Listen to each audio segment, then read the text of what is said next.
in the fog-choked moors of Eltamore. A cryptic letter lures Hercule Poirot to a village where shadows whisper of a hidden crime. Strange lights flicker at the old manor. A stranger vanishes into the night, and a chilling note warns Poirot to flee. Who is the watcher stalking the darkness? What secret lies buried in the Ashby family's past? And can Poirot's wild guess unravel a mystery that threatens to consume them all? The truth hides in the mystery you follow. Chapter 1. The Whisper in the Fog. The rain fell in a relentless drizzle, cloaking London in a shroud of gray that seemed to seep into the very bones of the city. Hercule Poirot, immaculate as ever in his tailored overcoat, stood at the window of his cozy flat at Whitehaven Mansions, his mustache impeccably waxed despite the early hour, his small, precise hands clasped behind his back. He gazed at the blurred silhouettes of passers-by below, their umbrellas bobbing like black mushrooms in the mist. The world outside was a watercolor painting left too long in the rain, all edges softened, all colors muted. Yet within Poirot's mind, the world was sharp, ordered, and precise until the post arrived. The letter was an anomaly, slipped between bills and a perfumed invitation to a literary salon he had no intention of attending. It bore no return address, only a postmark from a place called Eltamore, a name that stirred no recognition in his encyclopedic memory. The envelope was cheap, the paper inside rough, as if torn from a notebook in haste. The handwriting was erratic, the ink smudged in places, suggesting urgency, or carelessness, or perhaps both. It read, Monsieur Poirot, Eltamore weeps beneath a shadow. A crime festers, unseen but felt, in the heart of the old manor. Come quickly, or the truth will drown in fog. Trust no one, not even this letter. A friend. Poirot's gray eyes, keen as a hawk's, lingered on the final words. A friend, he murmured, his voice soft but tinged with irony. How very generous of this friend to offer so little and demand so much.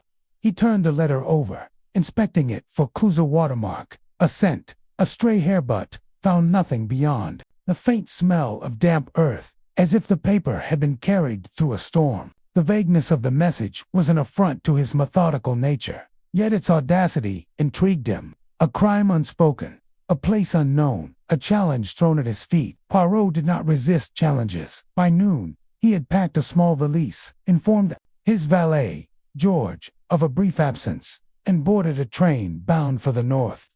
The journey was a study in monotony.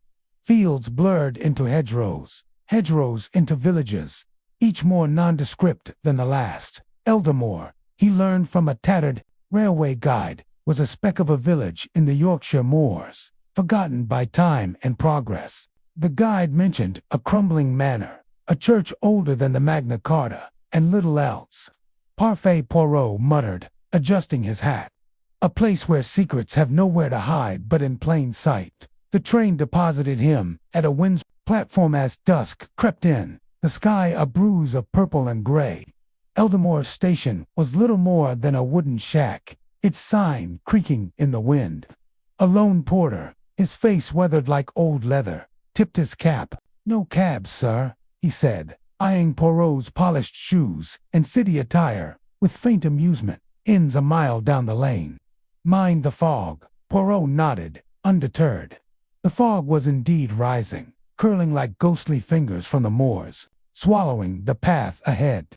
He set off, his steps crisp against the gravel, the valise swinging lightly in his hand. The air carried a metallic timps, mingled with the scent of wet heather and something less pleasant decay, perhaps, or the memory of it. The lane wound through gnarled trees, their branches clawing at the mist. Every so often, a distant light flickered, only to vanish when he turned to look. Curio, he whispered, his mind already cataloging the oddities. The Eltamore Inn emerged from the fog like a ship from a storm. Its stone facade, weathered but sturdy, its windows glowing with the promise of warmth. A sign above the door, Read the Wailing Hare, accompanied by a faded painting of a rabbit that looked more mournful than wailing. Poirot pushed open the heavy door, a bell jangling above, and stepped into a room thick with the smell of ale and woods. The interior was a patchwork of time, oak beams blackened by centuries, a hearth roaring with logs, and a scattering of tables where locals hunched over pints, their eyes flicking toward the stranger with guarded curiosity. Behind the bar stood a woman who could only be the innkeeper. She was broad-shouldered, her gray hair pulled into a severe bun, her apron stained but clean in a way that suggested pride in her work. Her eyes, sharp and green, assessed Poirot as he approached. "Evening, sir," she said, her voice carrying the lilt of the Moors. "Lost, are you?"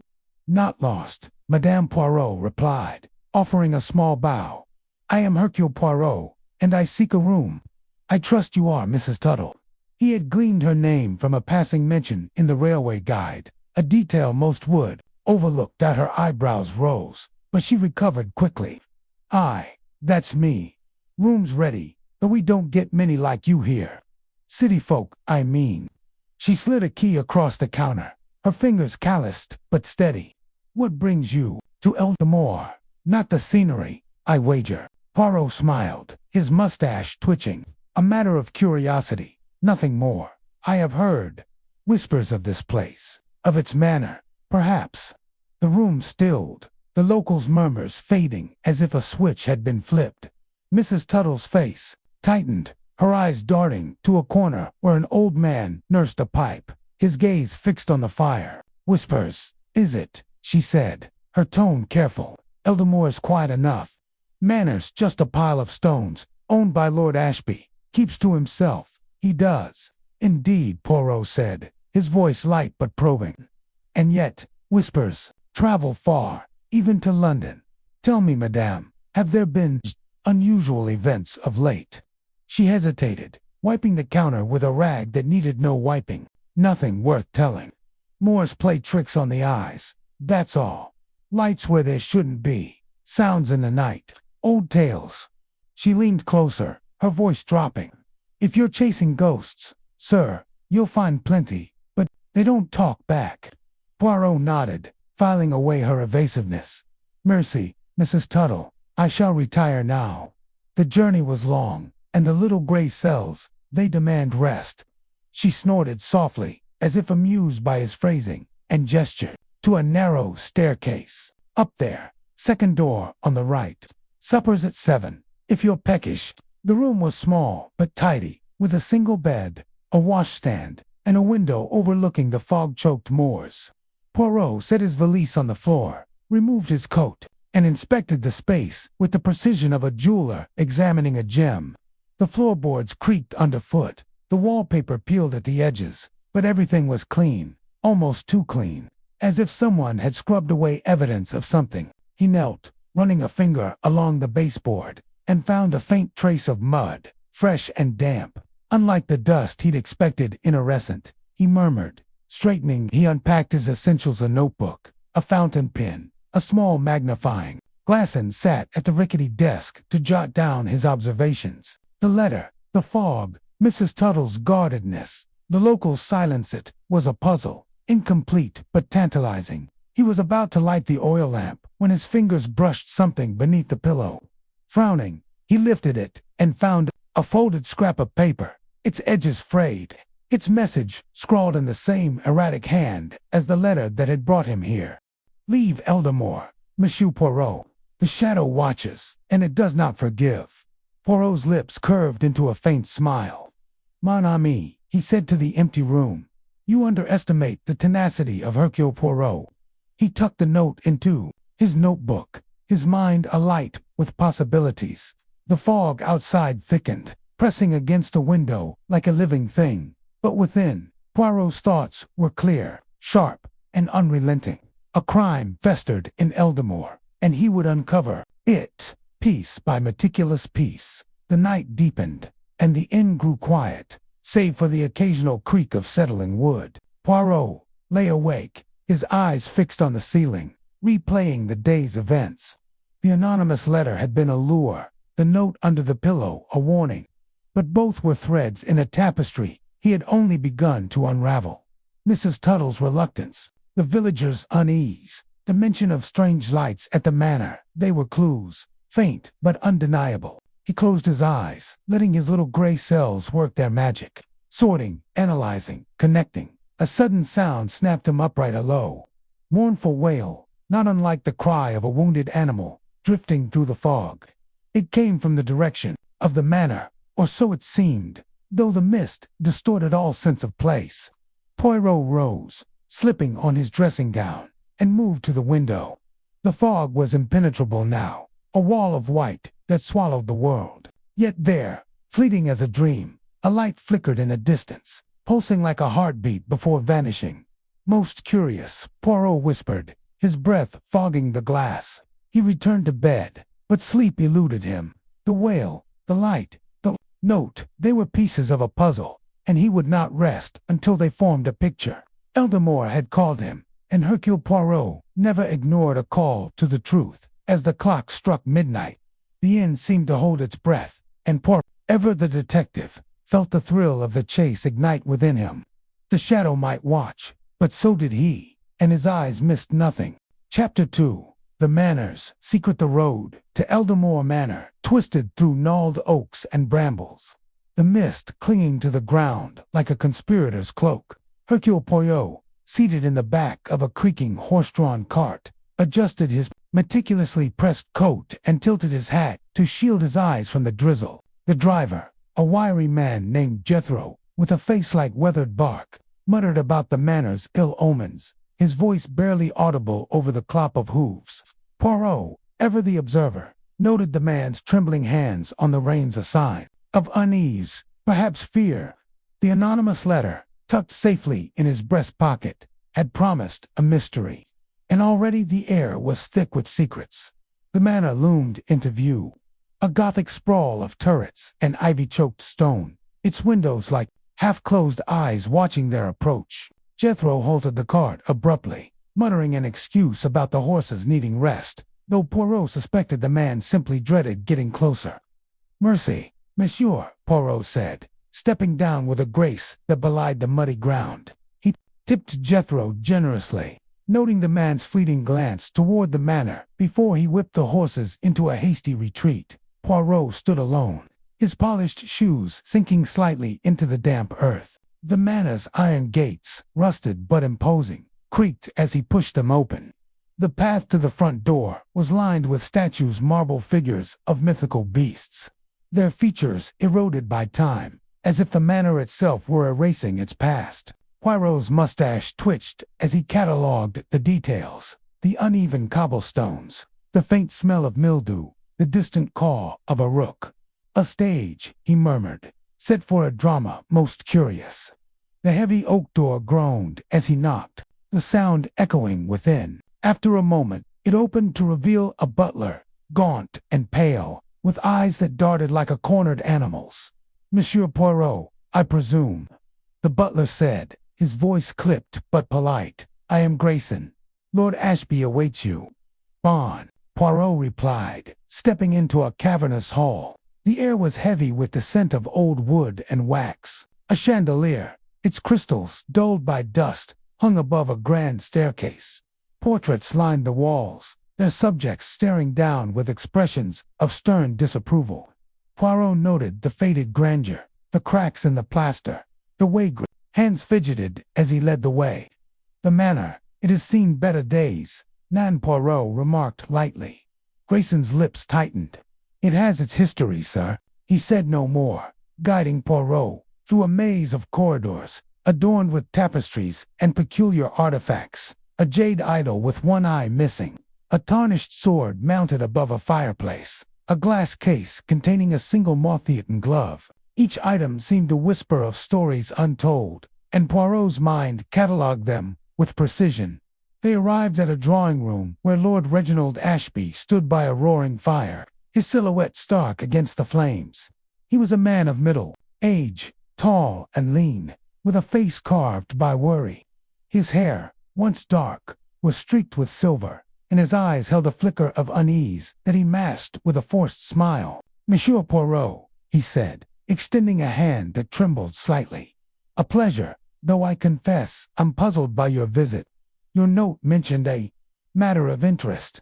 "Indeed, Lord Ashby," Poirot said, shaking the offered hand. "A letter, most intriguing, brought me to It spoke of a crime, though its details were, shall we say, elusive. I am here to uncover what lies beneath." Ashby's smile faltered, his fingers tightening briefly on Poirot's hand before releasing it. "A crime. Preposterous. Eldamore is a quiet place. Gossip, no doubt." He gestured to a velvet armchair. "Please, sit. You must be weary from your journey." Poirot sat, crossing his legs with deliberate care.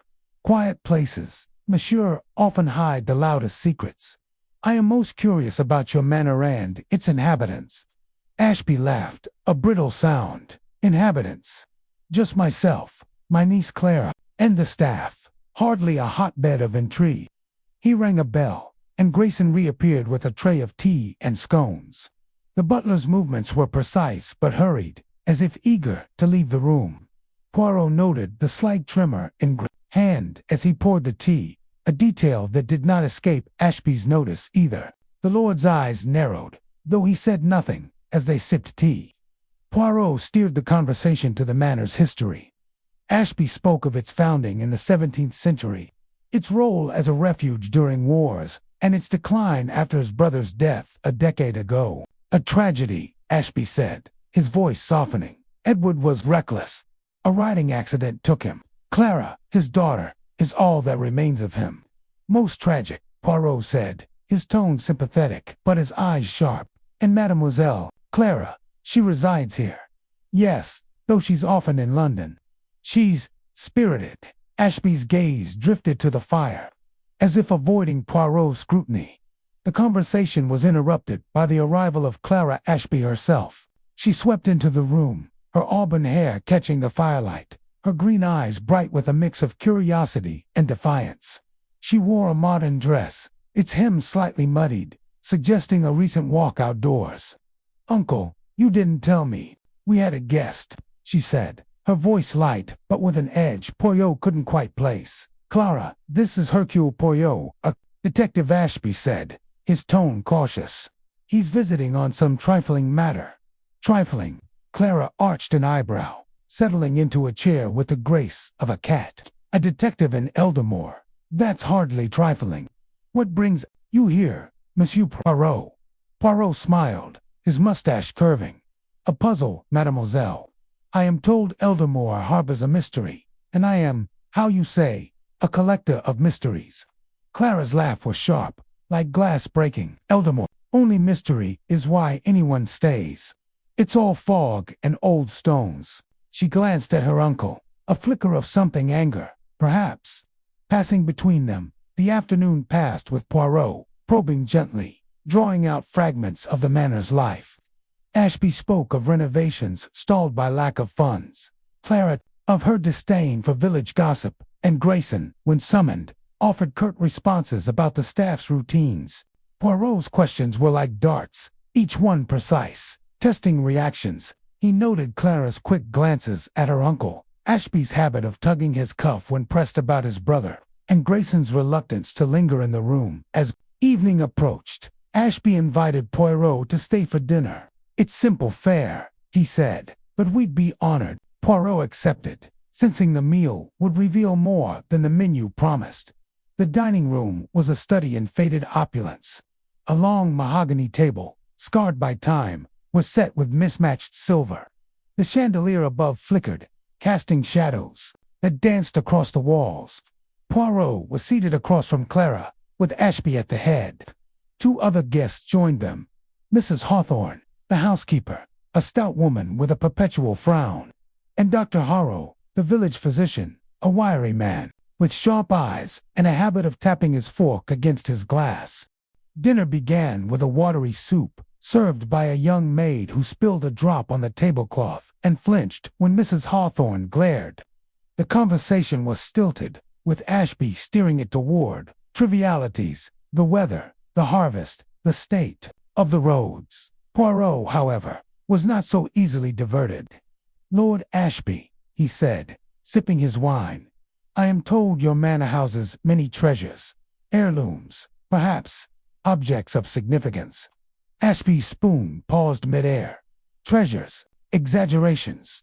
We have some old trinkets, nothing more." Clara's eyes flashed. "Uncle, don't be modest. The Ashby collection is famous. Or was, before half of it was sold off." Her tone was teasing, but there was a bite to it. "Sold off?" Poirot asked, leaning forward. "A pity, Nan. Family heirlooms carry such history. History weighs heavily," Clara said, her voice low. "Sometimes it's better to let go." Mrs. Hawthorne snorted. "Let go? Those pieces were your father's pride, Clara. Shameful, selling them to pay debts." Ashby's face reddened. "Enough, Mrs. Hawthorne. That's family business." Dr. Harrow cleared his throat, his fork tapping faster. "Debts are a village concern, Lord Ashby. The manor's fortunes affect us all. If the estate falters, Eldamore suffers." Poirot's eyes gleamed. A village tied to its manor most fascinating.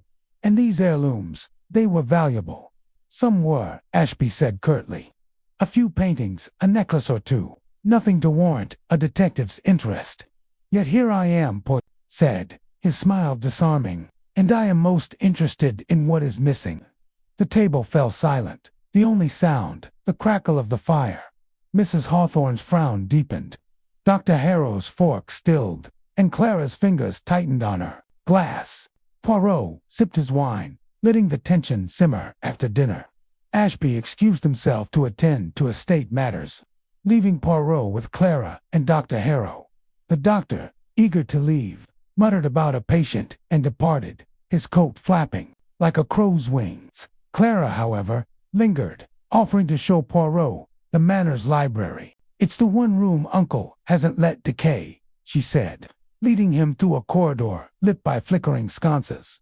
The library was a sanctuary of leather-bound books and polished wood, its shelves stretching to a vaulted ceiling. A portrait of a stern man Edward Ashby, Clara's father, hung above the fireplace. Poirot studied it, noting the resemblance in Clara's sharp cheekbones. "Your father, he was fond of this room?" he asked. "Obsessed," Clara said, running a finger along a shelf. "He spent hours here, cataloging his collection. Books, artifacts, anything old and strange. He said they held secrets." "Secrets, mademoiselle?" Poirot turned to her, his voice soft but probing. "And did he share these secrets with you?" Clara hesitated, her eyes meeting his. "Some. He was protective. After he died, Uncle sold most of his things. I tried to stop him, but," she stopped, her voice catching. "But," Poirot prompted gently. "It doesn't matter," she said, turning away. "It's just old junk now." Poirot did not press, but his mind was alight. Clara's evasiveness, Ashby's discomfort. The staff's whispersole pointed to a wound unhealed, a secret buried in the manor's walls. He wandered the library, his fingers brushing the spines of books, until he paused at a small table. On it sat a brass kaleidoscope, its surface etched with swirling patterns. He picked it up, turning it in the light. "Curio," he murmured, "a child's toy in a scholar's library." Clara's lips twitched. "Father loved oddities. He said they made you see the world differently." Poirot peered through the kaleidoscope, the colored glass shifting into fractals. For a moment, he saw not just patterns but a glimpse of the manor's truth, fragmented, hidden, waiting to be realigned. He set the kaleidoscope down, his mind turning like its gears, as Clara led him back to the hall. The manor seemed to pulse with secrets. The creak of a floorboard, the flicker of a shadow, each detail was a thread in the tapestry Poirot was weaving. He bid Clara good night, noting the way she glanced at a locked door at the end of the corridor before hurrying away. That night, Poirot was given a guest room overlooking the moors. The bed was musty, the curtains heavy with dust, but he paid them no mind. He sat at a small desk, reviewing the anonymous letter by candlelight. Its words were vague but deliberate. "Eldamore hides a crime. The manor holds the key. Trust no one." He folded it carefully, his thoughts on the dinner, the kaleidoscope, Clara's guarded words. A faint sound broke his reverie, muffled argument from below. He crept to the door, easing it open. The voices were distant but distinct, Ashby's low, urgent tone, and Clara's sharp retorts. Poirot slipped into the corridor, his steps silent on the threadbare rug. The voices grew clearer as he neared the staircase. "You had no right." Clara's voice, trembling with anger. "It was father's, not yours to sell." "It was necessary," Ashby snapped. "You don't understand the burden of this place." "Burden? It's our legacy. The sapphire alone. Enough." Ashby's voice was a hiss. "Speak of it again, and you'll regret it." Poirot froze, his heart quickening. The sapphire, an heirloom, perhaps the one Clara had mentioned, the one tied to the manor's secrets. The argument ceased, replaced by the sound of footsteps. Poirot retreated to his room, his mind racing. The sapphire, the missing artifacts. The tension between uncle and niece was a puzzle, and Poirot was determined to solve it. He returned to his desk, sketching a mental map of the day's clues. Ashby's unease, Clara's defiance, the staff's whispers, the kaleidoscope's odd presence. The manor was a labyrinth, but Poirot thrived in such mazes. He extinguished the candle, the darkness wrapping around him like a challenge. Tomorrow, he would probe deeper, following the threads to the heart of Eldamore's mystery. For now, he closed his eyes, the sapphire's name glowing in his mind like a beacon. The night was far from silent. The manor creaked, the wind howled, and somewhere, Poirot was certain, a secret waited to be uncovered. Chapter 3. The Vanishing Guest. The fog clung to Eldamore like a jealous lover, its tendrils curling around the cobblestone streets and muffling the world in a damp, ghostly hush.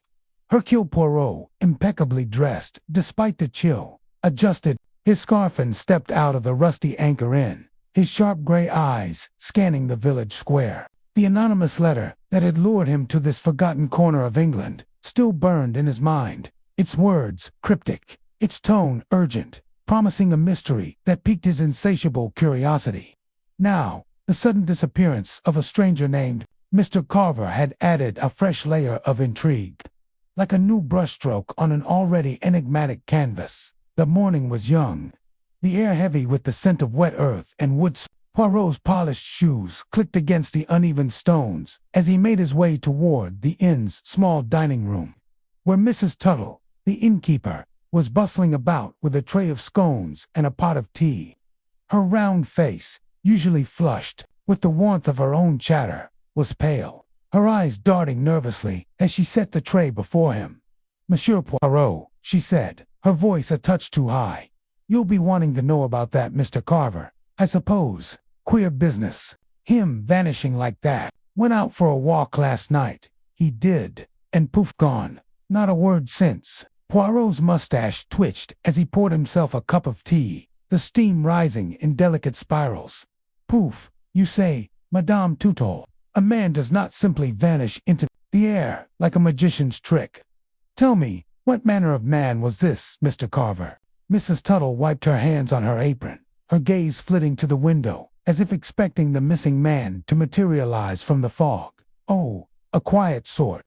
Kept to himself, mostly. Tall, thin, with a face like he'd seen too many winters. Wore a gray coat, always fiddling with a little notebook. Said he was here to study the local flora, but I never saw him with so much as a sketch pad. Just that notebook, scribbling away." Poirot's fingers paused on the teacup's handle. "A notebook, you say? And where is this notebook now?" "In his room, I reckon. I haven't touched a thing since he left. Didn't feel right, what with him missing and all." She hesitated, then leaned closer, her voice dropping to a conspiratorial whisper. "Some folks say he wandered into the moors and got lost. Others, well, they say the manor's got something to do with it. Eldamore Manor, that is. Lord Ashby's place." Poirot's eyes gleamed, though his expression remained placid. "The manor, Madame. And why should the manor be involved in the disappearance of a man studying flora?" Mrs. Tuttle shrugged, her plump shoulders rising like dough. "Folks talk, they say. Strange things happen up there. Lights in the windows at night, noises in the attic. And Lord Ashby, well, he's not been the same since his brother passed all those years ago. Keeps to himself. He does, like he's hiding something." "Mercy, Madame Tuttle," Poirot said, rising with a graceful nod. "I shall inspect Mr. Carver's room myself. Perhaps it will reveal what the moors or the manor have chosen to conceal. The inn's narrow staircase creaked under Poirot's measured steps as he ascended to the second floor. Mr. Carver's room, number 6, was at the end of a dimly lit corridor, its door slightly ajar. Poirot paused, his gloved hand hovering over the knob. The air felt heavier here, as if the room itself held its breath. He pushed the door open and stepped inside. The room was modest, with a single bed, a chipped washstand, and a small writing desk by the window. The bed was neatly made, the pillow undisturbed, suggesting Carver had not slept here the previous night. On the desk lay a leather-bound notebook, its edges worn, and beside it, a torn photograph, the jagged edges hinting at haste or anger. Poirot's heart quickened, though his face betrayed nothing. He donned a pair of white gloves immaculate, as always, and carefully lifted the notebook. The pages were filled with tight, angular handwriting, interspersed with symbols that resembled no alphabet Poirot recognized. Mathematical equations, perhaps, or a cipher. He flipped to the most recent entry, dated the previous day, October 12th. The key lies in the shadow of the oak. Ashby knows more than he admits. Must confirm before the watcher moves. Poirot's brow furrowed. The watcher, he murmured. And who might you be, mon ami? He turned his attention to the photograph, which showed half of a woman's face striking, with dark eyes and a sharp jawline. The other half was missing, torn away, leaving only a glimpse of a velvet curtain in the background. The setting felt familiar, though Poirot could not place it. Perhaps the manor. He tucked the photograph into his pocket and continued his inspection. Under the bed, he found a single muddy boot print, too large to belong to Carver, whose spare shoes in the wardrobe were a size smaller. The print was fresh, the mud still damp, suggesting someone else had been in the room recently. Poirot's mind raced, constructing a timeline. Carver leaves for his midnight stroll. Someone enters his room, and then, what a struggle, a theft, or something more sinister. Leaving the room undisturbed, Poirot descended to the village square, where the fog had thickened, cloaking the thatched roofs and the ancient stone well in a spectral haze. He approached a group of villagers huddled near the baker's shop, their voices low and guarded. A burly man with a blacksmith's apron noticed him first. "You're that detective, ain't you?" the blacksmith said, his tone more curious than hostile. "Come about, Carver, I reckon."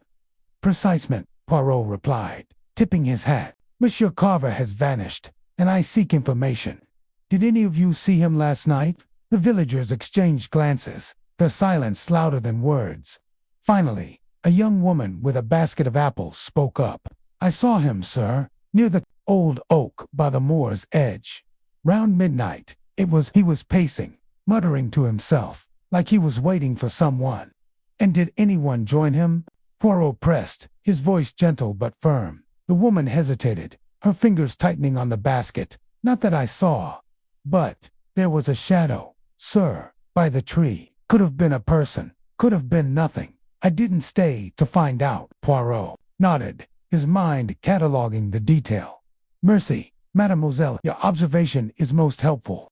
He made his way to the old oak, a gnarled giant that stood like a sentinel at the village's edge, its roots clawing into the earth.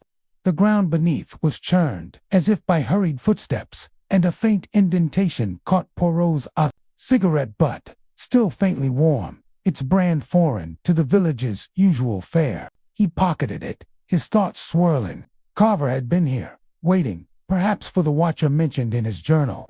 But who had arrived instead? Returning to the inn, Poirot spent the afternoon deciphering the journal's cipher, his nimble fingers tracing the symbols with a pencil.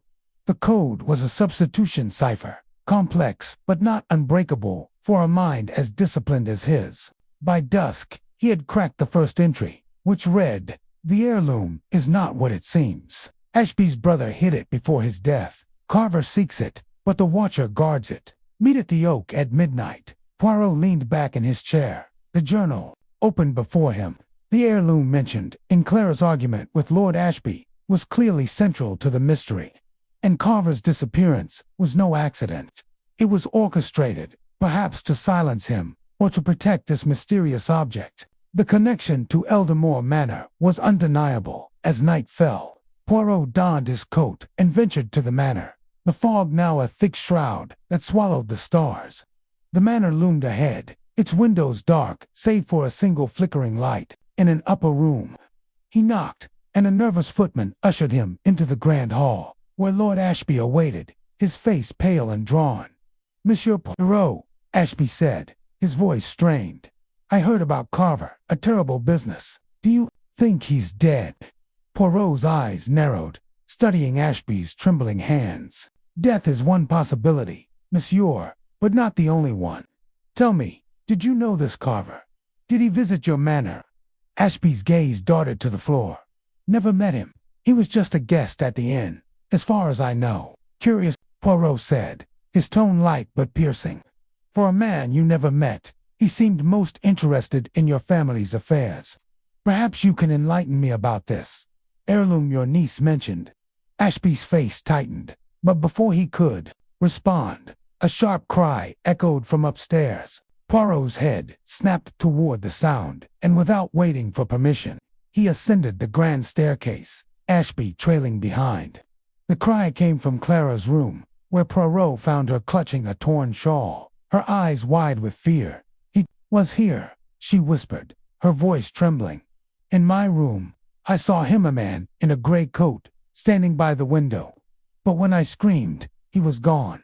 Poirot's mind raced. A gray coat, Carver's coat. But was it Carver himself, or someone wearing his clothes to sow confusion?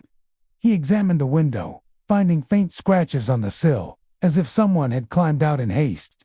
The fog outside was impenetrable, hiding any trace of the intruder. "Rest, Mademoiselle Clara," Poirot said, his voice soothing but firm. "I shall ensure your safety. But tell me, this heirloom, why does it cause such fear?" Clara's lips parted, then closed. "It's a family matter," she said finally. "Uncle doesn't like to speak of it." Poirot nodded, sensing her reluctance. He returned to the inn, his mind a whirlwind of clues: the notebook, the photograph, the cigarette butt, the muddy boot print, the shadow by the oak. Each was a piece of a puzzle, and Poirot's little gray cells were already assembling them into a picture, incomplete but tantalizing.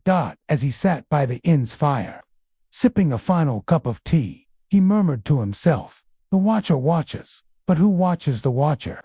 Monsieur Carver, you have not vanished, you have been hidden, and I, Hercule Poirot, shall find you." The chapter closed, with Poirot's eyes gleaming in the firelight, his mind alive with the thrill of the chase, satisfied that Carver's disappearance was no mere accident but the opening move in a game of shadows, played in the heart of Eldamore's secrets.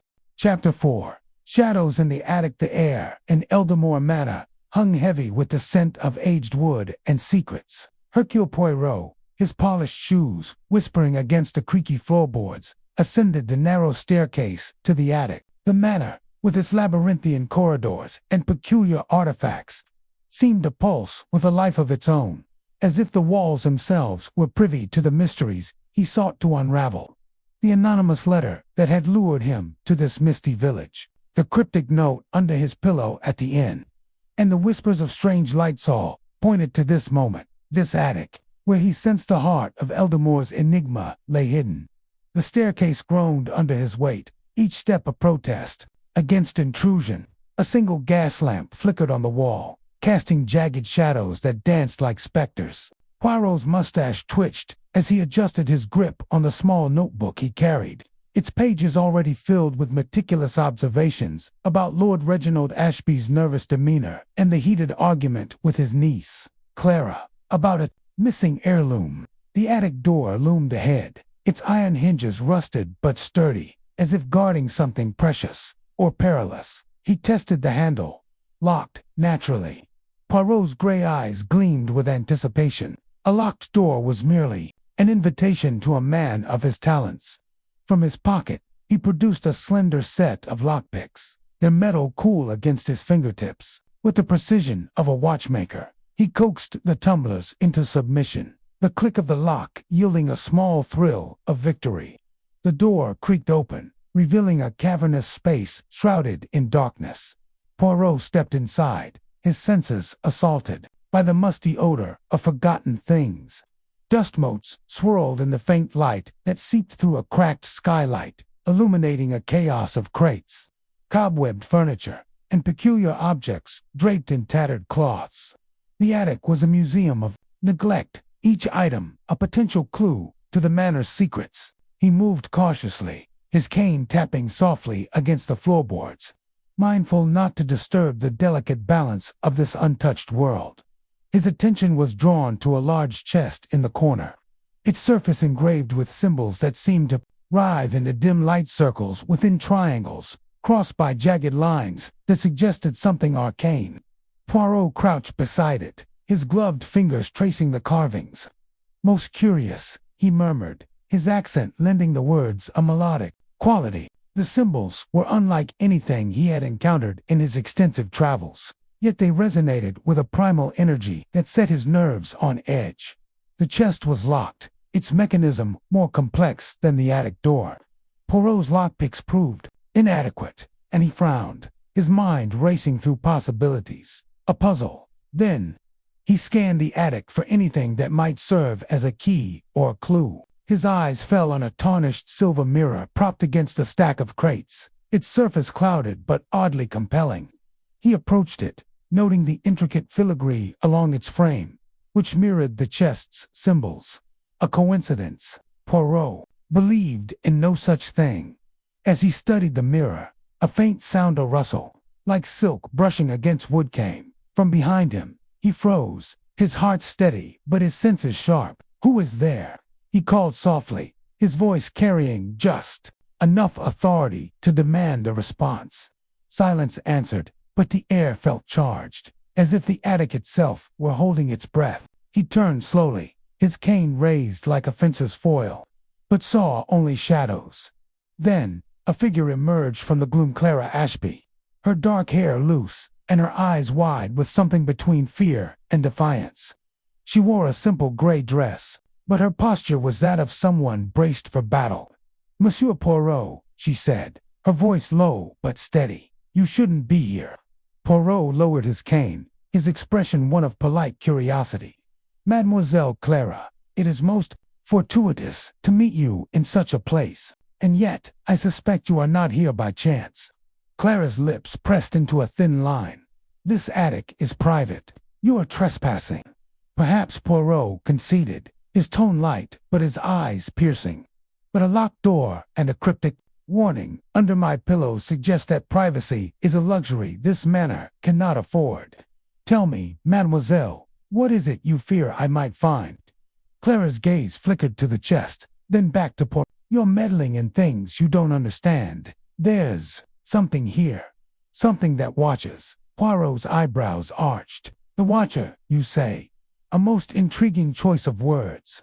And what does this watcher observe, I wonder? The secrets of the Ashby family, perhaps, or the fate of the missing heirloom?" Clara's hands clenched at her sides, but before she could respond, a sharp crack echoed through the attic, like the snap of a breaking branch. Both turned toward the sound, which came from the direction of the mirror. Poirot's pulse quickened, not with fear, but with the thrill of discovery. He moved swiftly, his cane tapping a rhythm as he approached the mirror. Clara followed, her breath hitching. The mirror's surface seemed to shimmer, though no light had changed. Poirot tilted his head, studying the filigree. "Observe, mademoiselle," he said, pointing to a small, recessed symbol, a crescent moon nestled within a star. He pressed it gently, and with a low groan, the mirror slid aside, revealing a narrow passage carved into the manor's stone walls. Clara gasped, stepping back. I didn't know that was there." Poirot's smile was enigmatic. "The manor keeps its secrets well, but not from Hercule Poirot." He peered into the passage, its darkness swallowing the light from the attic. A faint, metallic scent wafted from within, tinged with something acrid, like old blood. His curiosity burned brighter than ever, but caution tempered his eagerness. "Shall we explore, mademoiselle? Or do you fear the watcher lies in wait?" Clara hesitated, then squared her shoulders. "I'm not afraid, but you should be." Together, they stepped into the passage, Poirot leading with his cane extended like a probe. The walls were damp, etched with more of the strange symbols, and the air grew colder as they descended a shallow incline. The passage twisted, narrowing until Poirot's shoulders brushed the stone. Clara's breathing was audible behind him, a mix of determination and dread. After what felt like an eternity, but was likely only minutes, the passage opened into a small chamber, its walls lined with shelves of ancient books and vials filled with unidentifiable substances. In the center stood a stone pedestal, and atop it rested a peculiar object, an amulet, its surface a swirl of silver and obsidian, glowing faintly with an otherworldly light. Poirot's breath caught. "Mon Dieu," he whispered, stepping closer. The amulet's glow pulsed, as if responding to his presence. Clara grabbed his arm. "Don't touch it. It's not safe." Poirot's eyes narrowed. "And why, mademoiselle, is it not safe? What do you know of this amulet?" She shook her head, her voice trembling. "I've only heard stories. My father, Lord Ashby's brother, used to speak of it. He said it was cursed, tied to the manor's past. Something about a pact, long ago." "A pact?" Poirot's tone was sharp, his mind racing. "With whom, and for what purpose?" Before Clara could answer, a low hum filled the chamber, vibrating through the stone. The amulet's glow intensified, casting eerie shadows that seemed to move independently of the light. Poirot's instincts screamed danger, but his curiosity held him fast. He reached out, his gloved fingers hovering over the amulet, when a sudden gust of wind, impossible in this enclosed space, snuffed out the glow, plunging the chamber into darkness. Clara stifled a cry. Poirot's hand closed around the amulet, its surface unnaturally warm. "Stay calm, mademoiselle," he said, slipping the amulet into his pocket. "We must leave, but we do so with a prize." They retraced their steps, the passage seeming to close in around them. The hum persisted, a distant echo that set Poirot's nerves on edge. When they emerged into the attic, the mirror slid back into place, with a finality that suggested it would not yield again, easily. Clara's face was pale, her eyes darting to the chest in the corner. Poirot, however, was already analyzing the amulet in his mind. Its glow, its warmth, the symbols. It was no mere trinket. It was a key, perhaps to the heirloom, perhaps to the manor's deeper secrets. "Mademoiselle Clara," he said, his voice calm but firm, "you will tell me everything you know about this amulet and the Watcher. But first, we must ensure our safety. This attic has revealed much, but it guards its truths jealously." As they descended the staircase, the manor seemed to sigh, its shadows lengthening. Poirot clutched the amulet in his pocket, its eerie glow faintly visible through the fabric, a beacon in the gathering dark. The mystery of Eldamore was deepening, and Hercule Poirot was determined to illuminate its every corner. The attic's revelations lingered in Poirot's mind as he and Clara returned to the manor's main floor. The grand hall, with its towering portraits and flickering chandeliers, felt less like a home and more like a stage for secrets. Clara's silence was telling. Her earlier defiance had given way to a quiet unease, as if the amulet's discovery had stirred something she'd rather leave buried. "Merci, mademoiselle, for your assistance," Poirot said, pausing at the foot of the stairs. "But I must ask, why did you follow me to the attic? Were you protecting the manor's secrets, or seeking to uncover them?" Clara's eyes met his, sharp and searching. "I don't trust you, Monsieur Poirot. You're an outsider, poking into things that don't concern you. But I don't trust this place either. Not anymore." Her words hung between them, heavy with implication. Before Poirot could press further, a distant crash echoed from the direction of the dining hall, followed by a muffled shout. Clara flinched, and Poirot's hand tightened on his cane. "It seems the manor is not yet done with us," he said, his tone almost playful, though his eyes were steely. "Shall we investigate?" Clara nodded reluctantly, and they moved toward the sound, their footsteps echoing in the cavernous hall. The dining hall was in disarray, chairs overturned, a crystal decanter shattered on the floor, its contents pooling like blood. Lord Ashby stood in the center, his face ashen, a letter crumpled in his hand. The staff hovered at the edges, their whispers a chorus of unease. Monsieur Poirot, Ashby's voice cracked as he spotted them. This arrived just now. Slipped under the door, they say.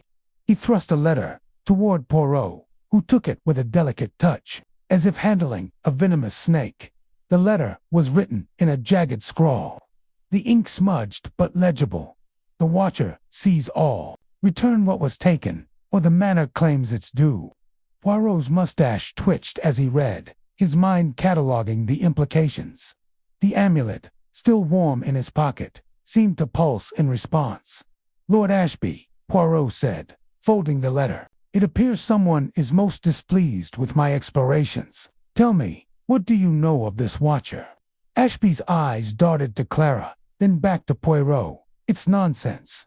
Village superstition. Old tales to scare children. And yet, Poirot countered, someone has taken great pains to ensure I believe in this nonsense. The amulet, the passage, this letter all suggest a truth you are reluctant to share. Ashby's shoulders sagged, and for a moment, he looked older than his years. There are stories, he admitted, his voice barely above a whisper. My father spoke of a guardian, tied to the manor's founding. A protector, or a curse, depending on who you ask. But it's myth, Poirot. Nothing more. Poirot's smile was thin. Myths, Lord Ashby, often cloak the truth in shadows, and I intend to bring those shadows to light. Clara stepped forward, her voice sharp. Uncle, stop. You're only making it worse.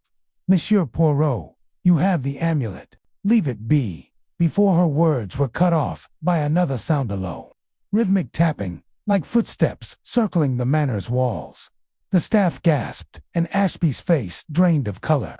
Poirot, however, remained calm, his mind a whirl of connections. The amulet, the watcher, the heirloom. Carver's disappearance all were threads in a tapestry he was beginning to unravel. Fear not, mes amis, he said, his voice a beacon of certainty. Hercule Poirot does not flee from shadows. We shall face this watcher, and we shall learn its truth. As the tapping grew louder, Poirot slipped the amulet from his pocket, its glow casting an eerie light across the dining hall. The manor seemed to hold its breath, and Poirot, ever the maestro of mystery, prepared to conduct its secrets into the open. The night deepened, and Poirot retired to his room at the inn, the amulet safely tucked into a velvet pouch. Mrs. Tuttle, the innkeeper, had eyed him warily as he returned, her usual chatter replaced by a tight-lipped silence. The village of Eldamore was closing ranks, but Poirot was undeterred. He sat at a small desk, his notebook open, and began sketching a diagram of the manor's layout, marking the attic, the passage, and the chamber. The amulet's symbols were meticulously copied beside it, their curves and angles a puzzle he was determined to solve. His thoughts drifted to Clara's warning about the watcher and Ashby's reluctant admission of a guardian. The letters, threat the manor claims its due suggested a deeper history, perhaps tied to the missing heirloom and the coded journal of the vanished. Mr. Carver, Poirot's fingers tapped a rhythm on the desk, mirroring the mysterious footsteps from the manor. A pact, he murmured, recalling Clara's words. A curse, a fortune, perhaps. He opened the velvet pouch, the amulet's glow softer now, but no less captivating. Its surface was etched with the same symbols as the chest and mirror, but one stood out a spiral, bisected by a dagger. Poirot's memory, a steel trap for details, recalled a similar symbol in a case years ago, linked to an obscure occult society in Vienna. Could Eldamore's secret stretch so far? The thought was tantalizing. A soft knock at the door interrupted his reverie. Intress, he called, slipping the amulet back into its pouch. Mrs. Tuttle entered, a tray of tea in her hands. Thought you might need this, sir, she said, her tone carefully neutral. Long night ahead, poking about where you shouldn't. Poirot's smile was disarming. Madame Tuttle, your concern is most appreciated. Tell me, have you ever heard of this watcher? The village whispers about. Her hands trembled slightly as she set down the tray. Old stories, monsieur, Nothing to trouble a man like you. And yet, Poirot pressed, these stories seem to trouble many. A guardian, a curse, a pact. Surely you have heard such tales in your years here. Mrs. Tuttle's eyes flicked to the pouch on the desk, then away. There's talk of a time when the Ashbys weren't just lords but keepers of something unnatural. A relic, they say, that brought wealth but demanded loyalty. Most call it nonsense. But after what happened to Lord Ashby's brother, she trailed off. Her face palling. Poirot leaned forward, his voice gentle but insistent. What happened to Lord Ashby's brother? Madame, she shook her head, backing toward the door. I've said too much. Good night, Monsieur Poirot. As the door closed, Poirot sipped his tea, his mind ablaze. The amulet, the watcher, the heirloom, the brother's death, all were pieces of a puzzle that was beginning to take shape. He opened his notebook again, adding a new entry. The watcher, myth or man, a guardian of fortune or a harbinger of doom. The amulet holds the key. The night stretched on, and Poirot worked by lamplight, his thoughts weaving a net to capture Eldamore's truths. The Manor's shadows had yielded their first secret, but many more awaited, and Hercule Poirot, with his wild guess and relentless curiosity, was ready to face them all. Chapter 5. The Village Oracle. The mist hung low over Eldamore, a spectral shroud that clung to the cobblestones and curled around the gnarled oaks lining the village square. Hercule Poirot adjusted his overcoat, the damp air seeping into his bones as he navigated the uneven path toward old Meg's cottage. The villagers had spoken of her in hushed tones, their eyes darting nervously as they described the self-proclaimed seer who lived at the edge of the hamlet, where the moor stretched into a desolate expanse. Her reputation as the village oracle intrigued Poirot because he believed in mysticism, but because he knew that those who claimed to see beyond the veil often saw more of the present than they let on. The morning had dawned gray, the sky a sullen bruise over the thatched roofs. Poirot's mind churned with the clues he'd gathered, the cryptic note under his pillow, the coded journal in Carver's room, and the heated argument between Lord Ashby and his niece, Clara, over a missing heirloom. Each fragment was a piece of a puzzle, but the picture remained maddeningly incomplete. Old Meg, he suspected, might hold a keynote to the supernatural, but to the secrets buried in Eldamore's past.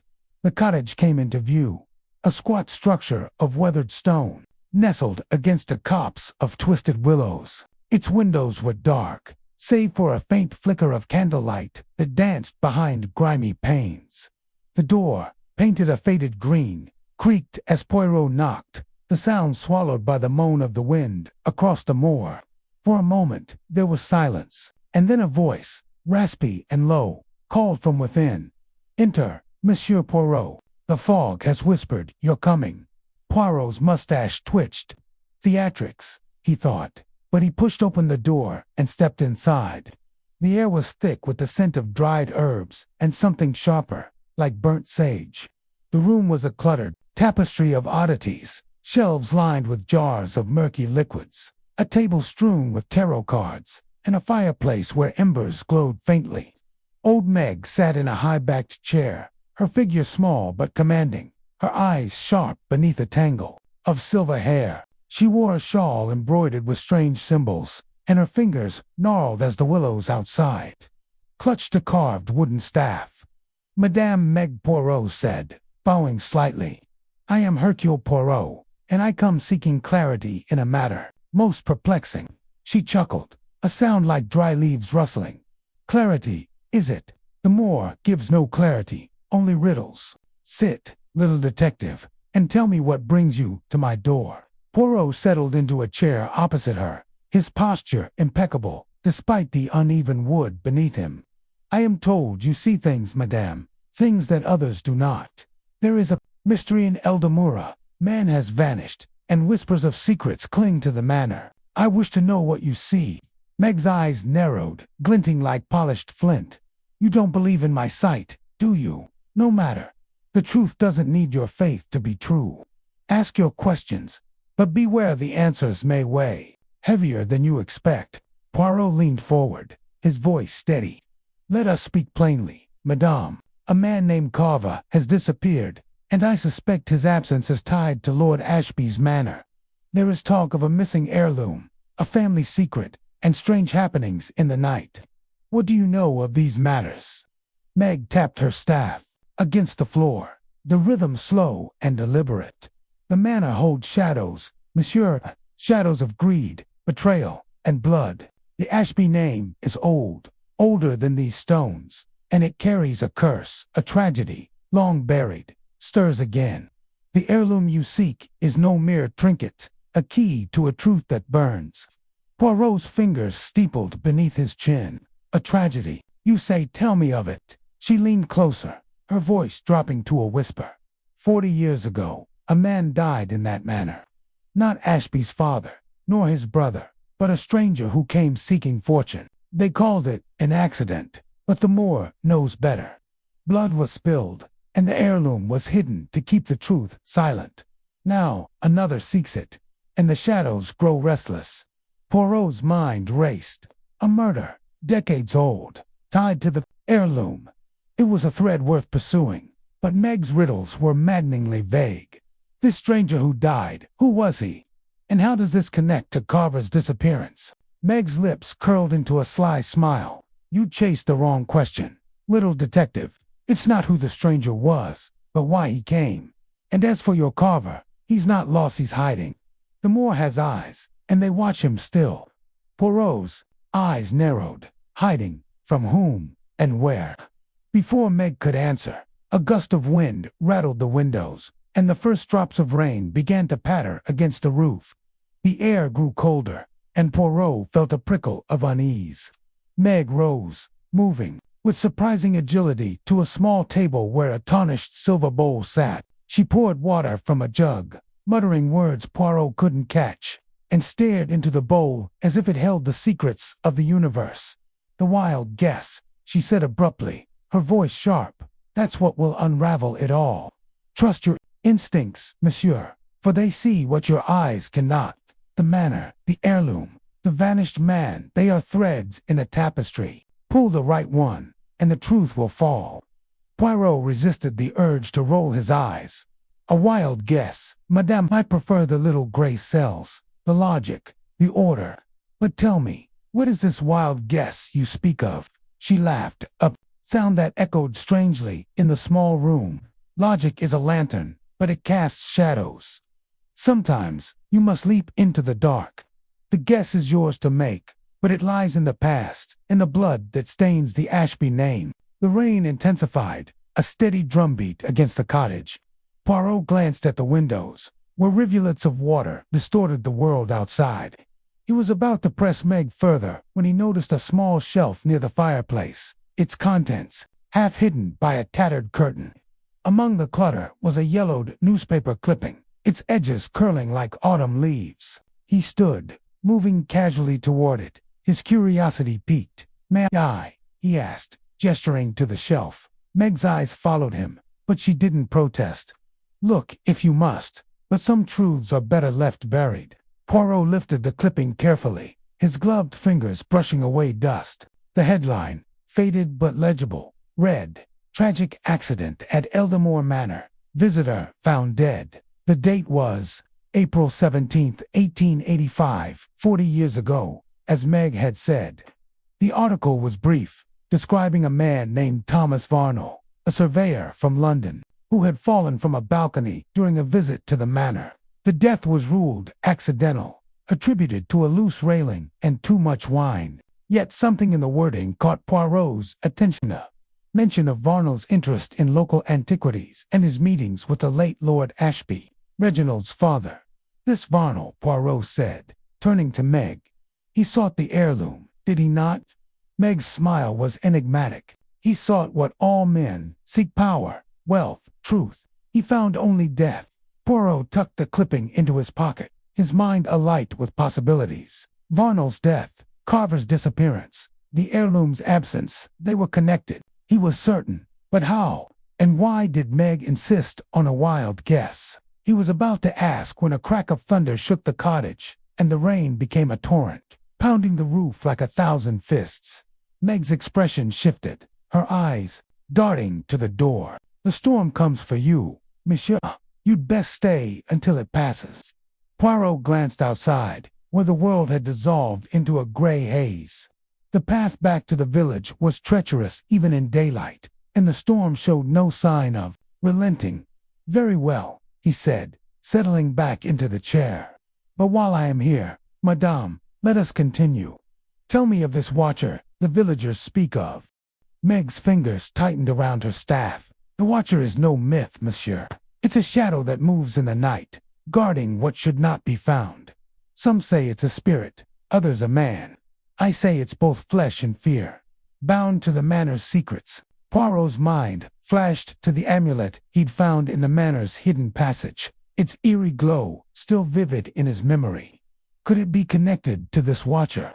He decided to test Meg's knowledge. This watcher does it guard the heirloom, or something more? Meg's gaze was piercing. "You've seen it, haven't you? The amulet with the serpent's eye. It's no trinket, monsieur. It's a ward, a lock, a warning. Keep it close, but beware it draws the watchers." Poirot's hand instinctively went to his pocket, where the amulet rested, wrapped in a handkerchief. He hadn't mentioned it, yet Meg knew. Either she was remarkably perceptive, or someone had been talking. "Who told you of the amulet?" he asked sharply. "No one tells old Meg anything," she replied, her voice laced with amusement. "The Moor speaks, and I listen. But you, monsieur, you must listen too. The watcher is closer than you think." The storm raged on, trapping Poirot in the cottage as the afternoon waned. Meg offered him tea, a bitter brew that smelled of nettles, and they sat in uneasy silence, the fire casting flickering shadows on the walls. Poirot's mind worked tirelessly, piecing together the fragments: Varnell's death, the heirloom, Carver's coded journal, the amulet, and now this talk of a watcher. Each clue was a thread, but the tapestry remained elusive. As the rain began to ease, Poirot rose, determined to return to the inn before nightfall. "Thank you, madame, for your insights," he said, his tone polite but guarded. "I shall consider your words carefully." Meg's eyes followed him to the door. "Make your wild guess, monsieur, and when you do, trust it. The truth lies in the leap." He stepped into the damp twilight, the moor stretching before him like a sea of secrets. The newspaper clipping weighed heavy in his pocket, its words echoing in his mind. Thomas Vaughan's death was no accident, he was certain of it, and Carver's disappearance was no coincidence. The two were linked, bound by the heirloom and the shadows of Eldamore Manor. As he trudged back to the village, the fog curling around his ankles, Poirot felt a spark of clarity. The wild guess Meg spoke of was not a guess at all, it was intuition, the instinct that had solved so many of his cases. And his intuition told him that the key to Carver's fate lay in the manor's past, in the blood spilled 40 years ago. He would return to the inn, study the clipping, and cross-reference it with Carver's journal. The truth was close, and Poirot, with his little gray cells and a touch of daring, would find it. The village came into view. "Its lights," says Poirot. "A storm is brewing, Monsieur Poirot. Best find shelter before it breaks." He smiled, undeterred. "The storm is already here, Madame Tuttle, but I, Hercule Poirot, am no stranger to tempests. The above is a condensed version to fit within the response constraints, but it captures the essence of Chapter 5 with engaging dialogue, vivid descriptions, and a deepening mystery. To reach approximately 10,000 words, the chapter would expand with extended conversations, more dialogue with Meg, revealing additional cryptic hints about the Watcher and the heirloom's origins, with Poirot probing her knowledge through clever verbal sparring. Detailed exploration, a longer sequence of Poirot navigating the storm-drenched moor, encountering eerie sounds and fleeting glimpses of a cloaked figure, heightening the suspense. Deepened backstory, flashbacks, or stories from Meg about Varnell's death, weaving in details of Eldamore's history, local folklore, and the Ashby family's fall from grace. Inner monologue, more of Poirot's analytical thoughts, showcasing his methodical reasoning contrasted with his growing reliance on intuition. Village interactions, encounters with other villagers, like a nervous shopkeeper or a cryptic groundskeeper, adding layers to the community's secrecy. Atmospheric scenes, vivid descriptions of the cottage, moor, and storm, with sensory details to immerse the reader in Eldamore's haunting ambience. These elements would flesh out the chapter, maintaining intrigue and avoiding repetition by introducing new clues, red herrings, and character dynamics, all while staying true to Poirot's meticulous yet intuitive nature and Agatha Christie's suspenseful style. Chapter 6. The Midnight Masquerade. The fog had thickened over Eldamore, cloaking the village in a shroud of mystery that seemed to pulse with secrets. Hercule Poirot, his sharp eyes glinting beneath the brim of his hat, stood at the window of his room at the rusty Anchor Inn, observing the villagers as they scurried through the mist toward the village hall. Tonight was the annual Eldamore Masquerade, a tradition that, according to Mrs. Tuttle, had persisted for centuries, its origins lost in the haze of folklore. The event promised a spectacle of hidden identities and whispered intrigues, a perfect stage for Poirot to observe the tangled web of Eldamore's secrets. He adjusted his bow tie, his fingers brushing the crisp fabric of his black suit, tailored to perfection. The mask he had chosen, a sleek, silver affair that covered only the upper half of his face, leaving his mustache free to proclaim his identity, rested on the table beside a single, tarnished key. The key had appeared mysteriously in his coat pocket that morning, slipped there, he suspected, during his brief encounter with Clara Ashby at the manor's gates. Her whispered words, barely audible over the wind, echoed in his mind. The study, midnight, trust no one. Poirot's lips curled into a faint smile. Trust no one, ma chère Clara. Mon Dieu, such advice is unnecessary for Hercule Poirot. He tucked the key into his waistcoat pocket, its weight a quiet promise of answers. The masquerade, with its swirl of costumes and concealed faces, would be the ideal setting to unravel the threads of the mystery surrounding Lord Ashby's manor, the missing heirloom, and the vanishing Mr. Carver. The village hall was a cavernous space, its rafters draped with cobwebs and its walls adorned with faded tapestries depicting Eldamore's pastoral past. Tonight, however, it was transformed. Lanterns cast a warm, flickering glow over the crowd, their light dancing across velvet cloaks, feathered headdresses, and masks adorned with jewels that glittered like secrets. The air was thick with the scent of mulled wine, beeswax candles, and the faint, earthy tang of the moor beyond. A string quartet played a haunting waltz, its notes weaving through the chatter and laughter of the villagers, who moved with the cautious grace of those hiding more than their faces. Poirot entered, his silver mask catching the light as he scanned the room. The villagers, he noted, were a study in contrasts. Some danced with abandon, their laughter ringing out, while others huddled in corners, their whispers sharp and guarded. His eyes lingered on a figure in a crimson cloak, its hood obscuring all but a pair of piercing blue eyes. The figure moved with purpose, slipping through the crowd toward a shadowed alcove. Poirot's instincts prickled. Could this be Clara? He wondered, noting the slender frame and deliberate gait.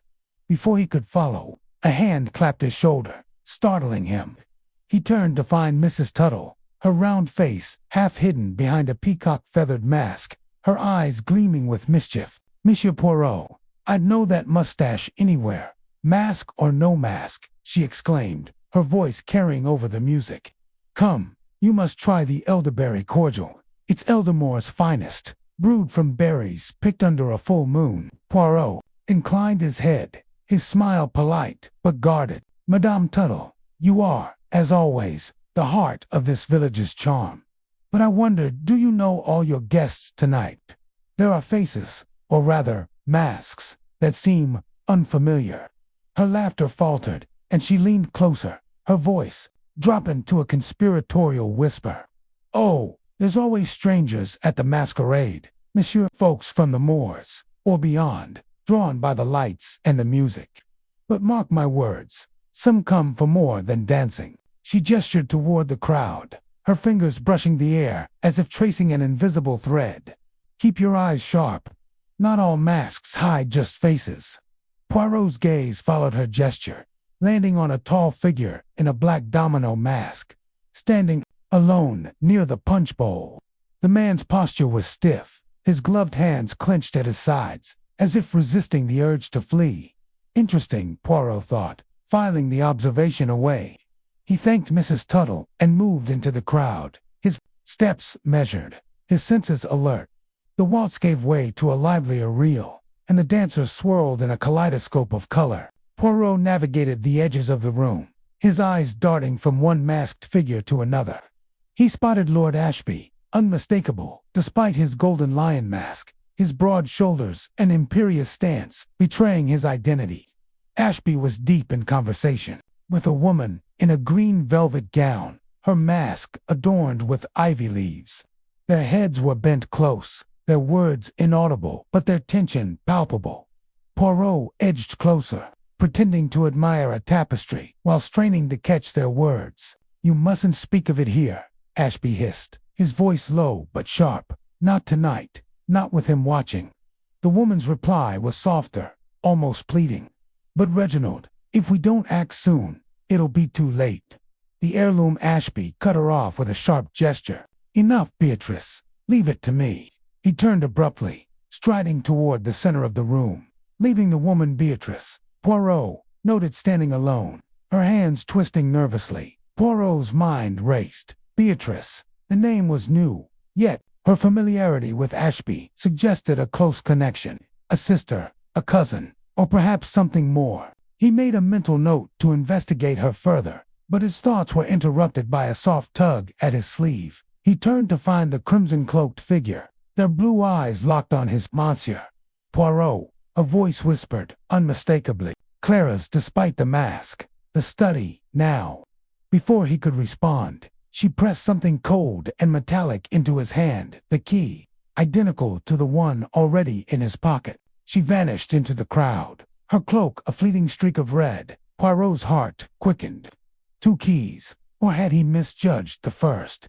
He slipped the new key into his pocket, his fingers brushing the first, and made his way toward the hall's rear exit. The manor was a short walk across the village square, its silhouette looming through the fog like a slumbering giant. If Clara's urgency was any indication, the study held answers that could not wait. The night air was damp and heavy, the fog curling around Poirot's ankles as he crossed the square.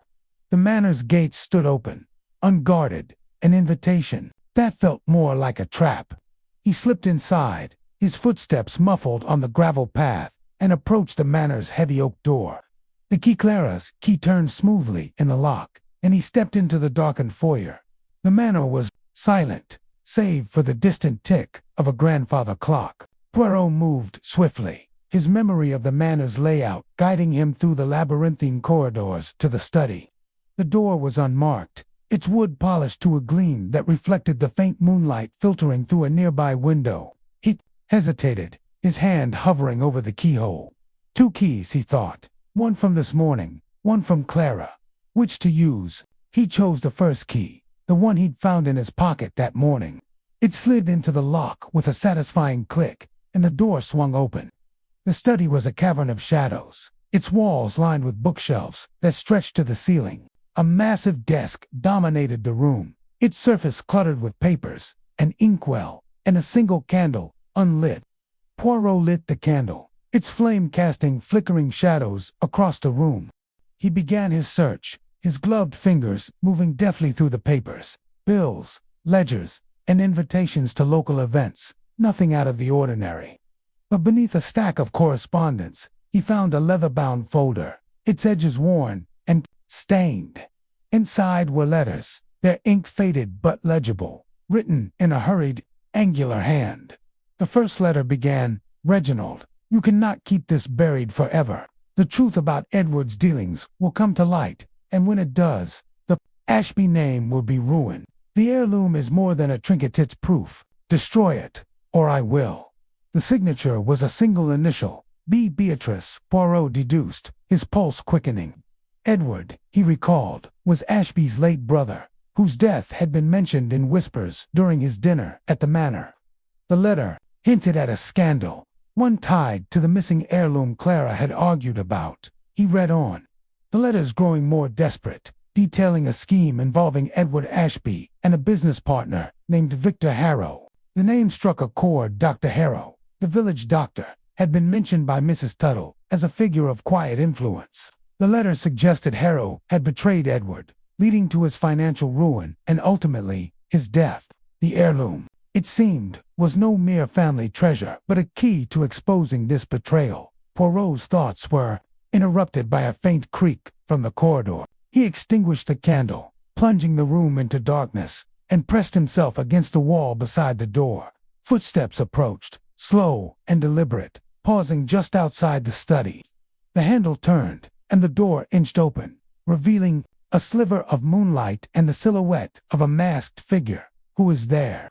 Poirot called softly, his voice steady despite the tension coiling in his chest. The figure froze, then stepped into the room. It was the man in the black domino mask from the masquerade, his gloved hands raised in a gesture of peace. Monsieur Poirot, he said, his voice low and cultured, with a faint tremor. I mean you no harm. I need your help. Poirot stepped forward, his eyes narrowing. And who, monsieur, are you to seek the help of Hercule Poirot in such a clandestine manner?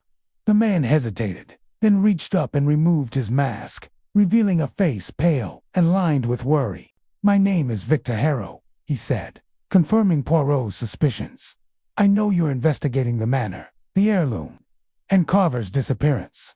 I beg you, listen to me before you judge. Poirot's mustache twitched, his mind racing. Speak, Monsieur Harrow, but be quick. The night is not kind to those who linger in shadows. Harrow's story spilled out in a rush. He admitted to his past with Edward Ashby, a partnership that had soured when Edward discovered Harrow's involvement in a fraudulent land deal. The heirloom, a map etched on a golden disc, was Edward's insurance, a document proving Harrow's guilt. After Edward's death, Harrow had tried to reclaim it, but Clara, Edward's daughter, had hidden it. Carver, he claimed, was an opportunist, a hired investigator sniffing around for the map, unaware of its true significance. And why come to me now? Poirot asked, his tone sharp. Because I'm being watched, Harrow whispered, glancing at the door. Someone else wants the map, someone dangerous. I thought I could control this, but I was wrong. Please, Poirot, find the map before they do. Before Poirot could press further, a sharp crack echoed through the monorail window, shattering, followed by the thud of boots on the floorboards. Harrow's eyes widened in panic. They're here, he hissed, bolting for the door. Poirot grabbed the letters, tucking them into his coat, and followed, his heart pounding. The corridor was empty, but the sound of footsteps echoed from the foyer. He moved swiftly, slipping through a side door into the manor's garden, where the fog swallowed him whole. Behind him, the manor seemed to pulse with secrets, its windows like eyes watching his retreat. Back at the Rusty Anchor, Poirot sat by the fire, the letters spread before him.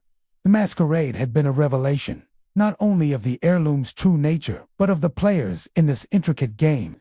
Clara's key, Harrow's confession, and the mysterious figure in the manor, all pieces of a puzzle that was beginning to take shape. He sipped his tisane, the warmth steadying his nerves, and allowed himself a small smile.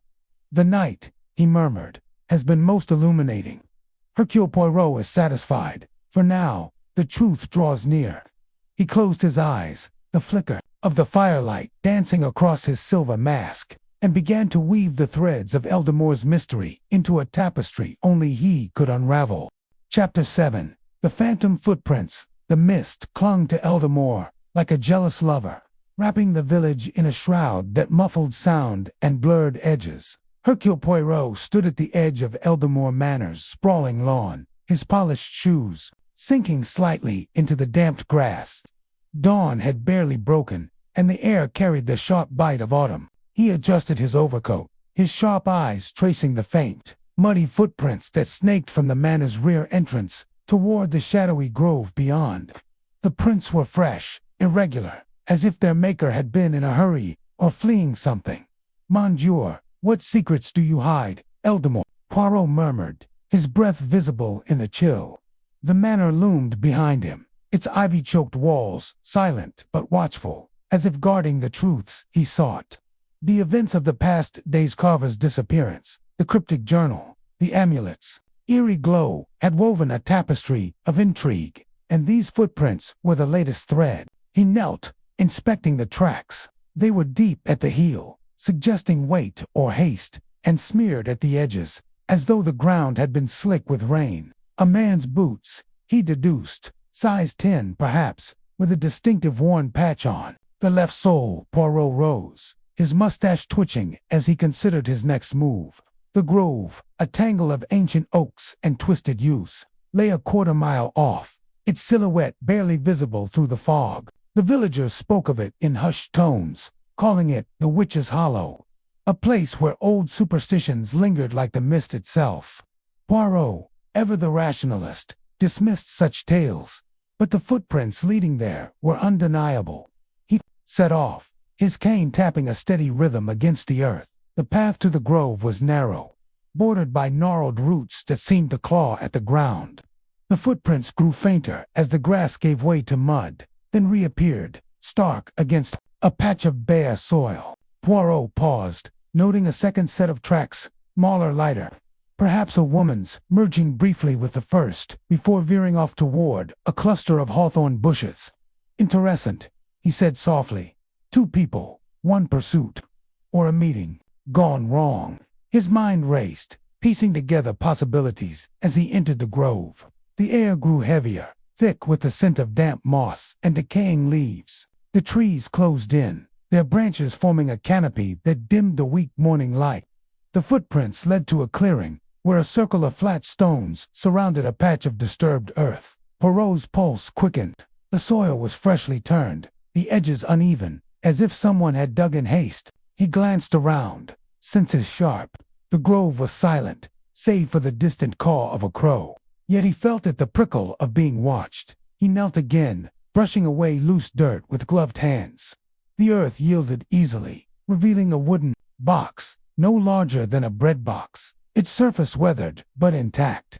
A rusted padlock secured it, the metal cold against his fingers. Poirot's eyes narrowed. A treasure, a secret, or something far more sinister, he mused. He tugged at the lock, but it held firm. Then, a glint caught his eye, a single, blood-stained glove, half buried nearby. He retrieved it carefully, noting the monogram embroidered in crimson thread. "J.C. John Carver," Poirot whispered, his mind snapping to the missing guest. The glove was leather, well-worn, the blood dry but not old. A fresh clue, but one that raised more questions. Had Carver been here? Was this his blood, or another's? Poirot slipped the glove into his pocket, his thoughts interrupted by a faint rustle in the trees. He froze, his hand tightening on his cane. The sound came again, closer now, a twig snapping, leaves shifting. Someone was there, just beyond the clearing. Poirot's heart thudded, but his voice was steady as he called, "Show yourself, s'il vous plaît. There is no need for games in the shadows." Silence. Then, a flicker of movement, cloaked figure darting between the oaks, too swift to identify. Poirot gave chase, his short legs surprisingly nimble as he navigated the uneven ground. The figure was fast, weaving through the trees, the cloak flapping like a raven's wings. Poirot's breath came in sharp bursts, but he pressed on, driven by the thrill of the hunt. The footprints, the glove, the figure, all pieces of a puzzle that danced just out of reach. The chase led to the grove's edge, where the trees parted, to reveal a muddy stream. The figure vanished, leaving only a single, fresh footprint in the bank's soft earth. Poirot stopped, panting, his eyes scanning the horizon.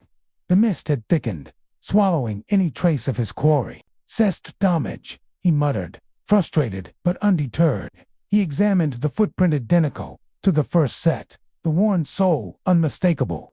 The figure was no phantom, but a man, flesh and blood, with secrets to protect. Returning to the clearing, Poirot retrieved the box, tucking it under his arm. It was too heavy to carry far, so he hid it beneath a pile of leaves, marking the spot with a small stack of stones. He would return with tools to open it, but first, he needed answers. The glove's monogram gnawed at him. Carver's disappearance had been too convenient, too theatrical. Was he victim or conspirator? And who was the cloaked figure watching from the trees? Back at the inn, Poirot settled into Mrs. Tuttle's cramped parlor, the fire crackling as he laid the glove on a table. The inn was quiet, the other guests still abed. Mrs. Tuttle bustled in, her apron dusted with flour. "Monsieur Poirot, you're up early.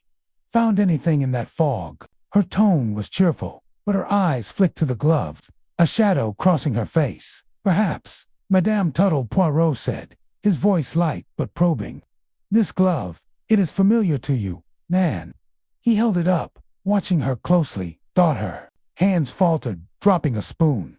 "Why, I don't know it, sir. Could belong to anyone." She busied herself with the fire, avoiding his gaze. Poirot smiled thinly. "Raiment, yet it bears the initials of Mr. Carver, who vanished so mysteriously. Tell me, madame, did you see him leave the inn that night? Or perhaps someone else?" Mrs. Tuttle's face paled, her lips trembling. "I told you, I don't know nothing about it. Guests come and go, and I don't pry." Her voice was sharp, but fear laced her words.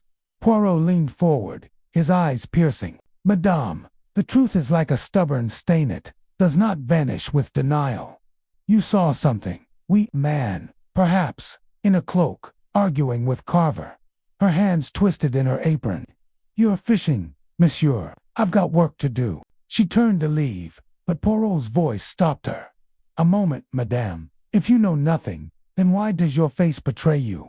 The grove, the footprints, the glove, these are not accidents. Speak, and perhaps we prevent a greater tragedy."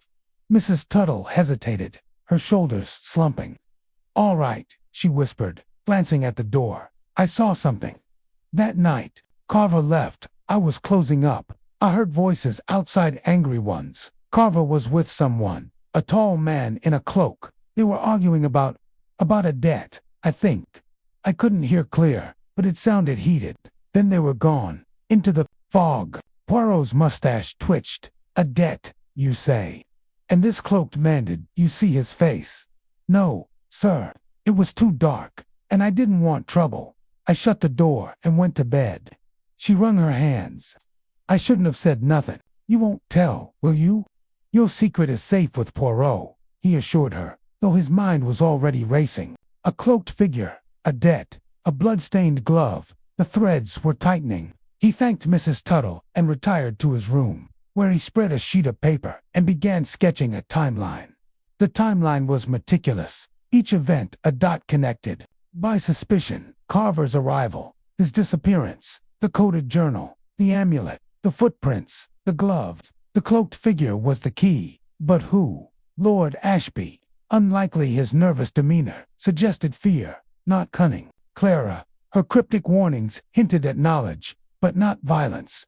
Another player. Then, hidden in Eldamore's shadows, Poirot's thoughts turned to the box in the grove. Its contents might hold the final clue, but retrieving it required caution. The figure in the trees was no idle observer. A game within a game, Poirot mused, tapping his pencil. But Hercule Poirot does not lose at games. That evening, under cover of dusk, Poirot returned to the grove, a small crowbar tucked beneath his coat. The fog had lifted, replaced by a biting wind that rustled the leaves. He found his marker undisturbed and retrieved the box, its weight reassuring in his hands. The lock was stubborn, but the crowbar made short work of it. Inside, he found a bundle of letters, yellowed with age, and a small vial of dark liquid ink, or something more sinister.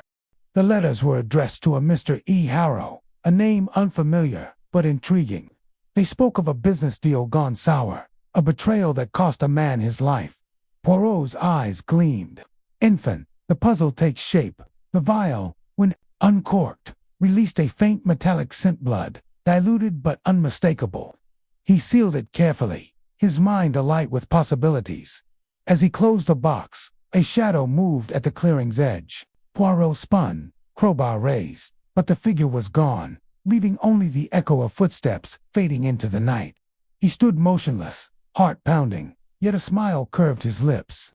You run, mon ami, but you cannot hide from Hercule Poirot. Back at the inn, he locked the box in his suitcase and sat by the fire. The glove and letters spread before him. The monogram, the blood, the footprints, they pointed to Carver, but not as a victim, a debt, Mrs. Tuttle had said. A cloaked figure, a betrayal. Poirot's wild guess was forming, a theory as audacious as it was precise. Carver had not vanished by accident. He was part of the game, a player in a scheme that stretched back decades, tied to the manors, secrets, and the groves, shadows. The night deepened, and Poirot sipped his tisane, the fire casting flickering shadows on the walls. The glove's monogram was a beacon, confirming his suspicions of foul play. Tomorrow, he would confront the manor's inhabitants, test their lies against his truth. For now, he was content, the pieces of Eldamore's strangest case falling into place, one footprint at a time. Chapter 8. The reluctant witness. The air in Eldamore carried a chill that clung to the bones, as if the village itself were reluctant to release the secrets it held. Hercule Poirot, his gray overcoat buttoned tightly against the morning mist, walked briskly along the cobbled path toward the rusty Anchor Inn. His polished shoes clicked rhythmically, a metronome to his racing thoughts. The muddy footprints from the grove, the blood-stained glove with Carver's monogram, and the whispers of a secret society swirled in his mind like leaves caught in an autumn gust. Each clue was a piece of a puzzle, but the edges refused to align. Yet Poirot, with his unyielding faith in the little gray cells, knew the truth was close, tantalizingly so. The inn's weathered sign creaked above the door as Poirot entered. The scent of stale ale and damp wood greeting him. The common room was nearly empty, save for a grizzled farmer nursing a pint in the corner and Mrs. Tuttle, the innkeeper, polishing glasses behind the counter with a vigor that suggested she was scrubbing away more than smudges. Her round face, usually flushed with the warmth of gossip, was drawn, her eyes darting nervously toward the door as Poirot approached. "Good morning, Madame Tuttle," Poirot said, his voice smooth as velvet. Though his eyes were sharp, missing nothing, he removed his hat, placing it carefully on the counter, and fixed her with a look that was both courteous and unrelenting. "I trust you slept well, despite the disturbances of Eldamore." Mrs. Tuttle's cloth paused mid-swipe, her knuckles whitening. "Disturbances, Mr. Poirot, I don't know what you mean," she said, her voice a touch too high, like a string plucked out of tune. She resumed polishing, but the glass squeaked under her grip. Poirot smiled, a small, knowing curve of his lips. "Come now, madame. The disappearance of Mr. Carver, the strange lights in the manor, the whispers of things unsavory. Surely, you, the heart of this village's chatter, have heard something of interest, man." He leaned forward slightly, his mustache twitching, as if it, too, were eager for her response. Mrs. Tuttle's eyes flicked to the farmer, who seemed absorbed in his drink, then back to Poirot. She set the glass down with a clink, her shoulders sagging as if the weight of her knowledge had finally pressed too hard. "You're a persistent one, aren't you?" she muttered, wiping her hands on her apron. "All right, Mr. Poirot, I'll tell you what I saw, but I want no part of trouble. This village, it's got shadows longer than the day." Poirot nodded, his expression encouraging but firm. "Speak, madame. The truth. It is like a good wine, it improves with the telling." She hesitated, then leaned across the counter, her voice dropping to a whisper. "It was the night Carver vanished. I couldn't sleep, too many creaks in this old place. I went to the window, thinking to check the shutters, and I saw him. Carver, out by the old oak, near the crossroads. He wasn't alone. There was another figure, cloaked, like something out of a ghost story. They were arguing, voices low but sharp, like they didn't want to be heard. I couldn't catch the words, but Carver, he looked frightened. Then they both slipped into the dark, and that was the last I saw of him." Poirot's eyes gleamed, his mind cataloging every detail. "This cloaked figure, Madame, did you see their face? A glimpse, perhaps, of something distinctive?" Mrs. Tuttle shook her head, her fingers twisting the edge of her apron. It was too dark, and that cloak covered them head to toe. But there's something else. She paused, glancing toward the door again, as if expecting it to burst open. There's talk in the village, Mr. Poirot. Talk of a group, a secret society, tied to the manor. They say it's been around for generations, guarding something or hiding it. I don't know what's true, but folks say the Ashbys are mixed up in it. And Carver, well, he was asking questions, poking into things best left alone. Poirot's fingers drummed lightly on the counter, a rare sign of his excitement. A secret society, you say? Most intriguing. In this talk, Madam, where does it come from? Who speaks of such things? Mrs. Tuttle's lips pressed into a thin line. Old Meg, for one. She's always muttering about the manor's curses. And some of the older folk, the ones who've lived here all their lives. They don't say much, but you catch their whispers when they think no one's listening. I don't like it, Mr. Poirot. It's not right. All this sneaking and hiding. Before Poirot could press further, a sharp knock echoed through the room. Mrs. Tuttle jumped, her hand flying to her chest. The farmer in the corner glanced up, his weathered face unreadable, then returned to his pint. Poirot turned toward the door, his posture alert but composed. As a young boy burst in, his cheeks flushed from the cold. Mrs. Tuttle, the boy panted, clutching a crumpled envelope. Message for the gentleman. Urgent, they said. He thrust the envelope toward Poirot, who took it with a nod, his fingers deftly breaking the seal. Mrs. Tuttle's eyes widened, but she said nothing, retreating behind the counter as if the envelope itself were a threat. Poirot unfolded the note, his expression unreadable as he scanned the contents. The handwriting was sharp, hurried, and unsigned. Leave Eldermore tonight, or the shadows will claim you. The Watcher sees all. Poirot folded the note and slipped it into his pocket, his face betraying no hint of concern. Mercy, young man, he said, pressing a coin into the boy's hand. The child scurried out, and Poirot turned back to Mrs. Tuttle, who was now polishing the same glass with unnecessary fervor. Madame, he said softly, you have been most helpful. But I must ask, did you see who gave this note to the boy? She shook her head, her voice barely audible. No, Mr. Poirot, I swear it, I don't want trouble. You'd best heed that note and go. Eldermore's no place for outsiders. Poirot's smile was enigmatic. On the contrary, Madame Eldermore is precisely the place for Hercule Poirot. He donned his hat, tipped it slightly, and stepped back into the mist, leaving Mrs. Tuttle staring after him, her hands trembling. The village square was quiet, save for the distant caw of a rook and the rustle of leaves skittering across the cobblestones. Poirot's mind was a whirl of connections. Carver's argument with the cloaked figure, the secret society, the blood-stained glove, and now this warning note. Each was a thread in a tapestry, but the pattern remained elusive. He needed order, clarity, and so he retreated to his room at the inn, where he spread his notes across a small desk, sketching a timeline of events. He drew a line for Carver's arrival, marking the night of his disappearance. Another line for the argument Mrs. Tuttle witnessed, and a third for the glove found in the grove. He added a question mark for the cloaked figure, and circled the words, Secret Society. The amulet from the manor's hidden passage, with its eerie glow, warranted its own note, as did the heirloom Clara and Ashby had argued over. Finally, he wrote the Watcher and underlined it twice. It was a phrase that echoed through Eldermore old Meg's warning. The note's threat, who was this Watcher, and what did they see? As he worked, a soft creak from the hallway snapped his attention to the door. He rose silently, his hand resting lightly on the knob, and listened.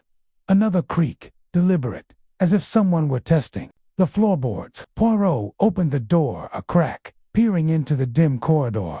A shadow moved at the far end, too quick to identify, vanishing around the corner.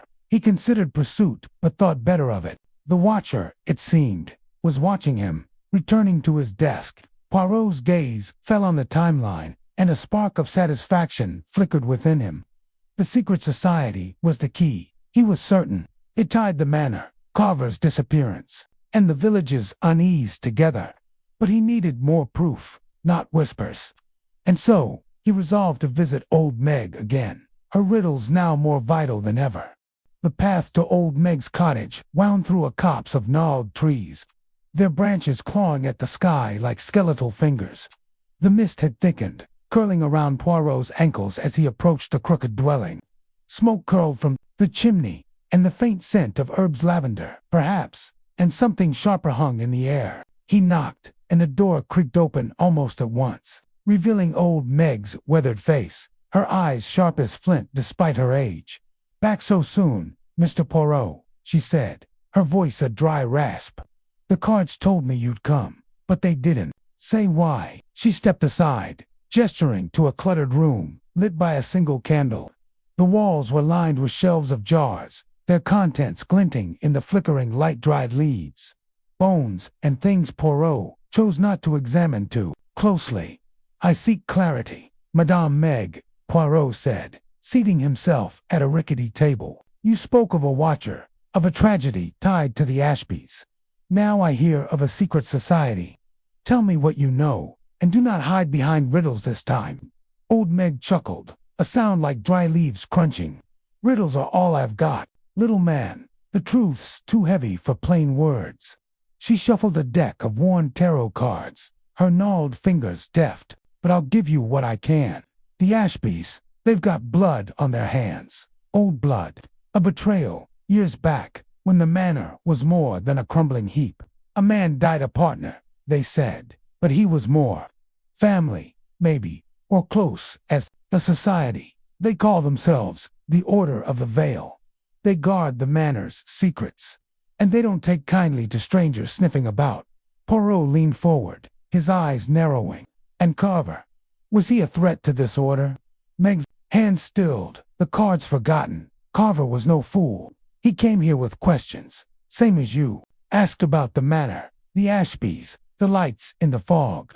I warned him to let it be, but he didn't listen. Next thing, he's gone, and the village whispers of ghosts." She met Poirot's gaze, her eyes unblinking. "You're stirring the same pot, Mr. Poirot. The watcher's got eyes on you." Before Poirot could respond, a gust of wind rattled the cottage, snuffing out the candle. Darkness swallowed the room, and old Meg's hand gripped his wrist, her voice urgent. "Listen now. The Order's not just old men in cloaks. They've got power money secrets, maybe worse. If you're set on this, look to the manor's library. There's a book, bound in black leather, hidden behind a false panel. It's got names, dates, truths the Ashbys don't want told." The candle flared back to life, and Meg released him, her face pale but resolute. Poirot nodded, his mind already racing to the manor. "Merci, madame. Your candor is appreciated." As he stepped back into the mist, the weight of her words settled over him. The Order of the Veil, a black book, a hidden truth. The puzzle was taking shape, but danger loomed closer than ever. He glanced over his shoulder, half expecting to see the cloaked figure from Mrs. Tuttle's tale, but the path was empty. For now Eldamore Manor loomed against the gray sky, its turrets like sentinels, guarding secrets. Poirot slipped through a side gate, avoiding the main entrance where servants might linger. The library was his target, but the manor's labyrinthine halls tested even his keen sense of direction. Dusty portraits glared down at him, their eyes seeming to follow his every step. He found the library at last, a cavernous room lined with shelves that stretched to the ceiling, the air thick with the scent of old paper and leather. He moved methodically, tapping panels and tugging at bookshelves, searching for the false panel Meg had described. Minutes ticked by, the silence broken only by the creak of floorboards under his weight. At last, his fingers brushed a seam behind a shelf of moldering tomes. A soft click, and the panel swung open, revealing a narrow recess. Inside was a single book, bound in black leather, its cover embossed with a symbol that matched the amulet from the hidden passage, a circle bisected by a jagged line. Poirot opened the book, his heart quickening. Pages of cramped handwriting listed names, dates, and cryptic phrases. Payment to Harrow, 1895, silence secured, the grove sealed, Ashby's oath broken. One entry caught his eye. Carver, outsider, seeks the veil's truth. Dispose accordingly. The date was 2 days before Carver's disappearance. A floorboard creaked behind him. Poirot spun. The book clutched to his chest, but the library was empty. Yet the air felt heavier, as if eyes were upon him. He slipped the book into his coat and replaced the panel, his movements swift but precise. As he left the library, a shadow flickered in the corridor, a cloaked figure. Gone before he could pursue. Back at the inn, Poirot sat by the fire. The black book opened before him. The Order of the Veil was real, its tendrils wrapped around the manor, the village, and Carver's fate. The name Harrow stood out, a clue to the cloaked figure's identity. Dr. Harrow, the village doctor, had been notably absent from Poirot's inquiries, always conveniently away, and the grove, mentioned in the book, tied to the footprints and the blood-stained glove. Poirot sketched a new timeline, adding the Order, Harrow, and the Black Book. The pieces were aligning, the pattern emerging. The secret society was no mere rumor. It was the heart of Eldamore's mystery. Carver had stumbled into its web, and Poirot was now entangled as well. But he was not afraid. Hercule Poirot thrived in such tangles, and he was satisfied that the truth, like a well-tended garden, would soon bloom. The night deepened, and Poirot stood at his window, gazing into the fog. The Watcher was out there, he knew, but so was he. Tomorrow, he would confront Dr. Harrow, armed with the Black Book's revelations. The Order of the Veil would not remain hidden much longer, not from Hercule Poirot. He closed the curtain, his mind alight with the thrill of the chase, and prepared for the next move in this strangest of cases. Chapter 9. The Hidden Vault. The air in Eldamore carried a peculiar weight that morning, as if the fog itself were conspiring to cloak secrets yet unturned. Hercule Poirot, his mustache impeccably trimmed despite the early hour, stood outside the inn, his sharp gray eyes scanning the village square. The cryptic clues from Mr. Carver's journal burned in his mind, each line a tantalizing thread in the tapestry of this strange case. The journal, with its coded entries and cryptic sketches, had pointed him toward Eldamore Manor once more, whispering of a hidden vault, a place where the Ashby family's darkest truths might lie buried. Poirot adjusted his overcoat against the damp chill and set off toward the manor, his polished shoes clicking softly on the cobblestones. The village was stirring, but its rhythm felt off, as if the residents were holding their breath. Mrs. Tuttle, sweeping the inn's doorstep, gave him a wary glance but said nothing. The memory of her reluctant confession about Carver's argument with the cloaked figure lingered, fueling Poirot's determination. The manor, with its looming gables and ivy-choked walls, was the heart of this mystery, and he was certain the vault was its pulse. The manor's iron gates creaked as Poirot pushed them open, the sound echoing like a warning. The grounds were eerily silent, save for the distant caw of a rook. He approached the front door, his mind replaying the journal's most recent decoded entry. Beneath the guardian's gaze, where shadows pool, the truth sleeps in stone. The words were poetic, maddeningly vague, yet Poirot's little gray cells hummed with possibility. The guardian could be a statue, a painting, or even a symbolic figure within the manor. The shadow suggested a place untouched by light, a cellar, perhaps, or a hidden chamber. Inside, the manor was as oppressive as ever, its air thick with dust and secrets. The housekeeper, Mrs. Grayson, greeted him with a curt nod, her eyes darting nervously. "Lord Ashby's in his study, Monsieur Poirot," she said, her voice tight. "He's not to be disturbed." "Merci, Madame Grayson," Poirot replied, his tone polite but firm. "But it is not Lord Ashby I seek. Today, I wish to explore the manor further. With your permission, of course." Her lips pursed, but she relented, likely knowing that denying Poirot would only sharpen his suspicions. "Very well. But mind the old wings. They're not safe." Poirot inclined his head, his smile masking the calculations racing through his mind. The old wings, precisely where the journal's clues pointed. He made his way through the manor's labyrinthine corridors, passing portraits of stern-faced Ashbys, whose eyes seemed to follow him. The air grew colder as he approached the western wing, a neglected section, where cobwebs draped like lace and the floorboards groaned underfoot. He paused before a towering statue of a knight, its stone visage weathered but imposing. The guardians, gaze Poirot, circled it, noting the way its shadow stretched across the floor, pooling at the base of a faded tapestry. The tapestry depicted a hunt, with hounds and riders frozen in mid-chase. But something about its edges caught his eye. He ran his fingers along the fabric, feeling a faint draft. With a gentle tug, the tapestry shifted, revealing a narrow door, set into the wall. "Mon Dieu," Poirot murmured, his heart quickening. The door was old, its wood warped, but a faint seam suggested it had been used recently. He produced a small tool from his Pokita relic from a past case involving a locked diary, set to work on the rusted lock. It gave way with a reluctant click, and the door swung inward, revealing a spiral staircase descending into darkness. Poirot lit a small lantern he'd borrowed from the inn, its flame casting flickering shadows on the damp stone walls. The air was musty, heavy with the scent of earth and time. Each step creaked under his weight, and he moved cautiously, aware that a misstep could trap him in this forgotten corner of the manor. The staircase ended at a low, arched doorway, its frame etched with the same occult symbols he'd seen on the attic chest. A shiver ran through him, not from cold, but from the sense that he was trespassing on something ancient and forbidden.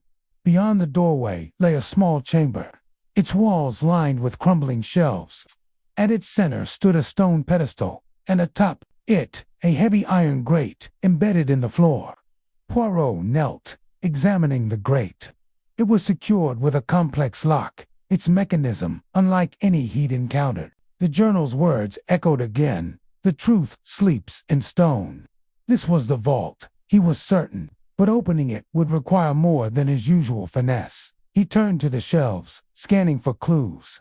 Most were empty, but one held a small, leather-bound book, its pages brittle with age. He opened it carefully, revealing handwritten notes in a spidery script. The text spoke of the Ashby family's rise to wealth, but one passage stood out. The partner betrayed us, and the fortune was sealed beneath the guardian's watch. Only the key of 3 shall open the way. The key of 3. Poirot's mind raced. 3 keys, perhaps, or a single key with 3 components. He pocketed the book, his fingers brushing against the amulet he'd found in the hidden passage. Its eerie glow pulsed faintly, as if responding to the chamber's atmosphere. Could it be part of the key? A faint noiseless scrape of stone jolted him from his thoughts. He doused the lantern and pressed himself against the wall, his breath shallow. Footsteps echoed from the staircase, slow and deliberate. Someone had followed him. Poirot's hand tightened around the amulet, his mind weighing his options. Confrontation was unwise without knowing the intruder's intent. But retreat was impossible. The staircase was the only exit. The footsteps stopped at the doorway. A shadow loomed, tall and cloaked, holding a lantern of its own. Poirot's eyes narrowed. The cloaked figure from Mrs. Tuttle's story. He held his breath, waiting. The figure stepped into the chamber, the lantern's light revealing a familiar face, Clara Ashby, her expression a mix of fear and determination. "Monsieur Poirot," she whispered, her voice trembling. "You shouldn't be here."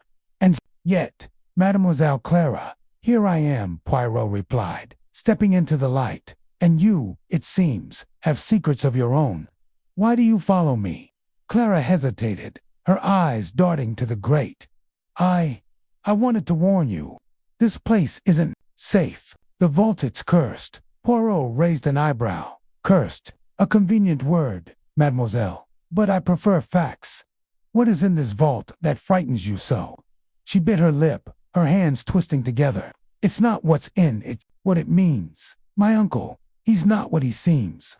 The vault holds proof of something terrible, something that could destroy us all." "Proof, you say?" Poirot's tone was gentle, coaxing. "Of what, precisely?" Clara shook her head, tears welling. "I can't say. Not yet. But please, leave it alone. For your own sake." Before Poirot could press further, a low rumble shook the chamber. Dust rained from the ceiling, and the grate shuddered as if something beneath it had stirred. Clara gasped, grabbing Poirot's arm. "We have to go now." But Poirot's curiosity was a flame that no warning could extinguish. He knelt by the grate, examining the lock again. The rumble had dislodged a small panel, revealing 3 slots each, the size of a coin, the key of 3. He glanced at the amulet, its shape a perfect match for one of the slots. Without hesitation, he pressed it into place. It clicked, and the grate shifted slightly. "Monsieur Poirot, no," Clara cried, but it was too late. A second rumble, louder this time, echoed through the chamber. The grate slid open, revealing a dark shaft descending into the earth. A cold wind rose from it, carrying the faint scent of decay.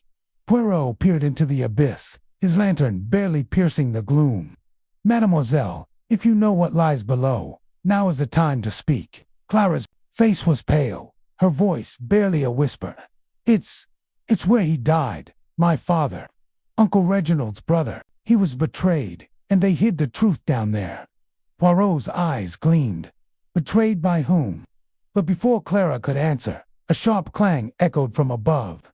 The chamber's door slammed shut, plunging them into near darkness. Poirot's lantern flickered, casting wild shadows.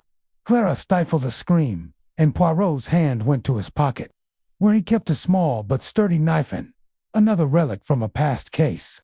"Stay calm, mademoiselle," he said, his voice steady. "We are trapped, yes, but not helpless.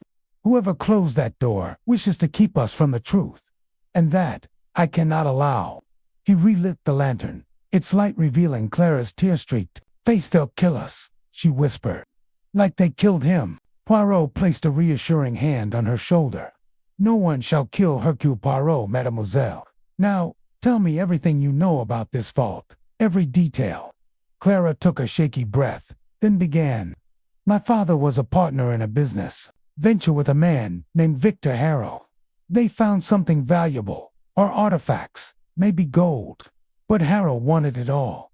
He lured my father here, to this vault, and he never came out. Uncle Reginald covered it up, said it was an accident, but I found letters, there down there, in the vault, proof that Harrow betrayed him." Poirot's mind raced. Victor Harrow, could he be related to Dr. Harrow, the village doctor?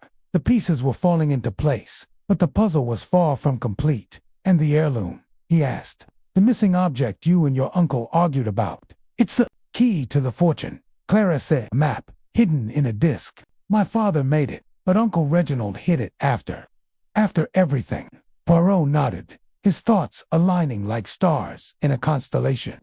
The vault held not just proof of a betrayal, but the key to the Ashby family's wealth and, perhaps, the motive for Carver's disappearance. He turned to the shaft, its darkness beckoning. "We must descend, mademoiselle. The truth awaits." Clara shook her head, her eyes wide. "It's too dangerous. The vault's rig traps may be worse." "Then we shall be cautious," Poirot said, his tone firm but kind. "But I cannot leave without answers. Will you come with me, or shall I go alone?" Clara hesitated, then nodded. "I'll come. For my father." Poirot fashioned a makeshift rope from the tapestry, securing it to the pedestal. He tested its strength, then lowered himself into the shaft, Clara following reluctantly.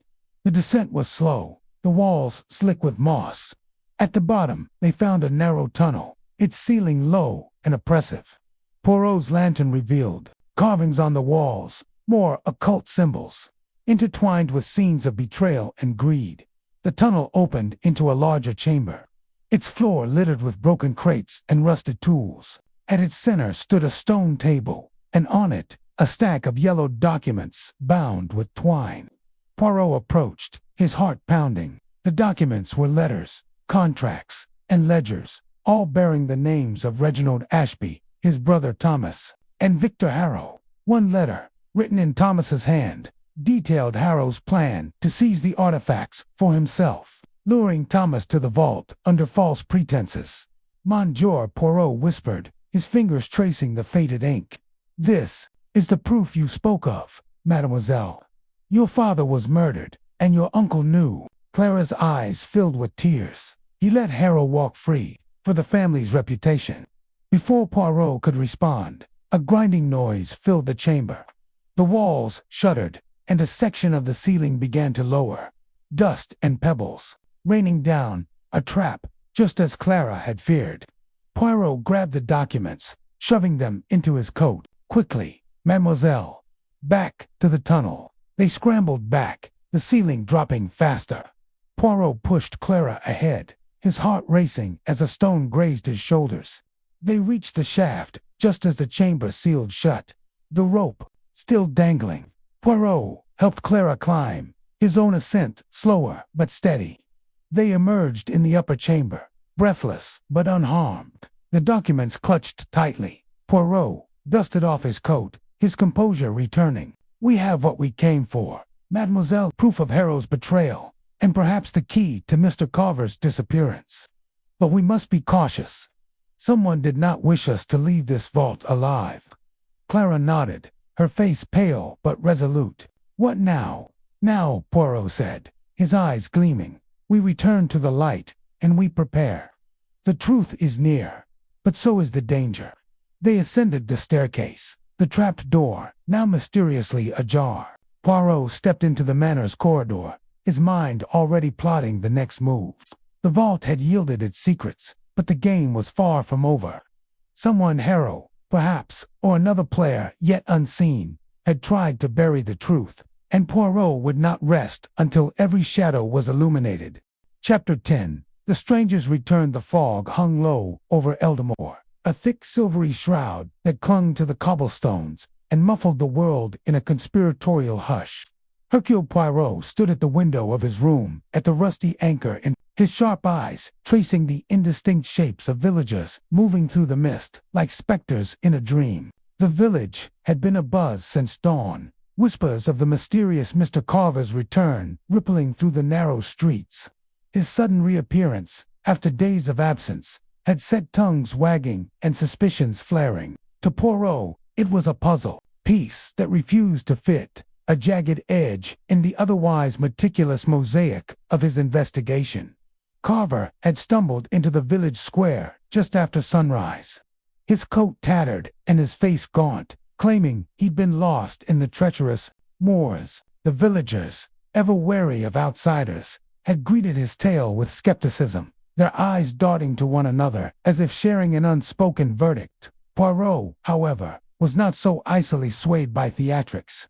The man's story reeked of fabrication, and Poirot's little gray cells were already humming with questions. Why return now? What had Carver been doing in the days he was missing? And why did his eyes, when they met Poirot's, flicker with something akin to fear? Poirot adjusted his bow tie, smoothed his mustache, and stepped away from the window. The rusty anchor was quiet this morning, save for the occasional clatter of Mrs. Tuttle's pots in the kitchen below. He gathered his notebook, its pages filled with meticulous notes and diagrams, and slipped it into his pocket. Today, he would observe, question, and most importantly listen. The truth, he knew, often hid in the pauses between words, the glances that lingered too long. As he descended the creaky stairs, Mrs. Tuttle emerged from the kitchen, wiping her hands on her apron. Her round face was flushed, her eyes darting nervously.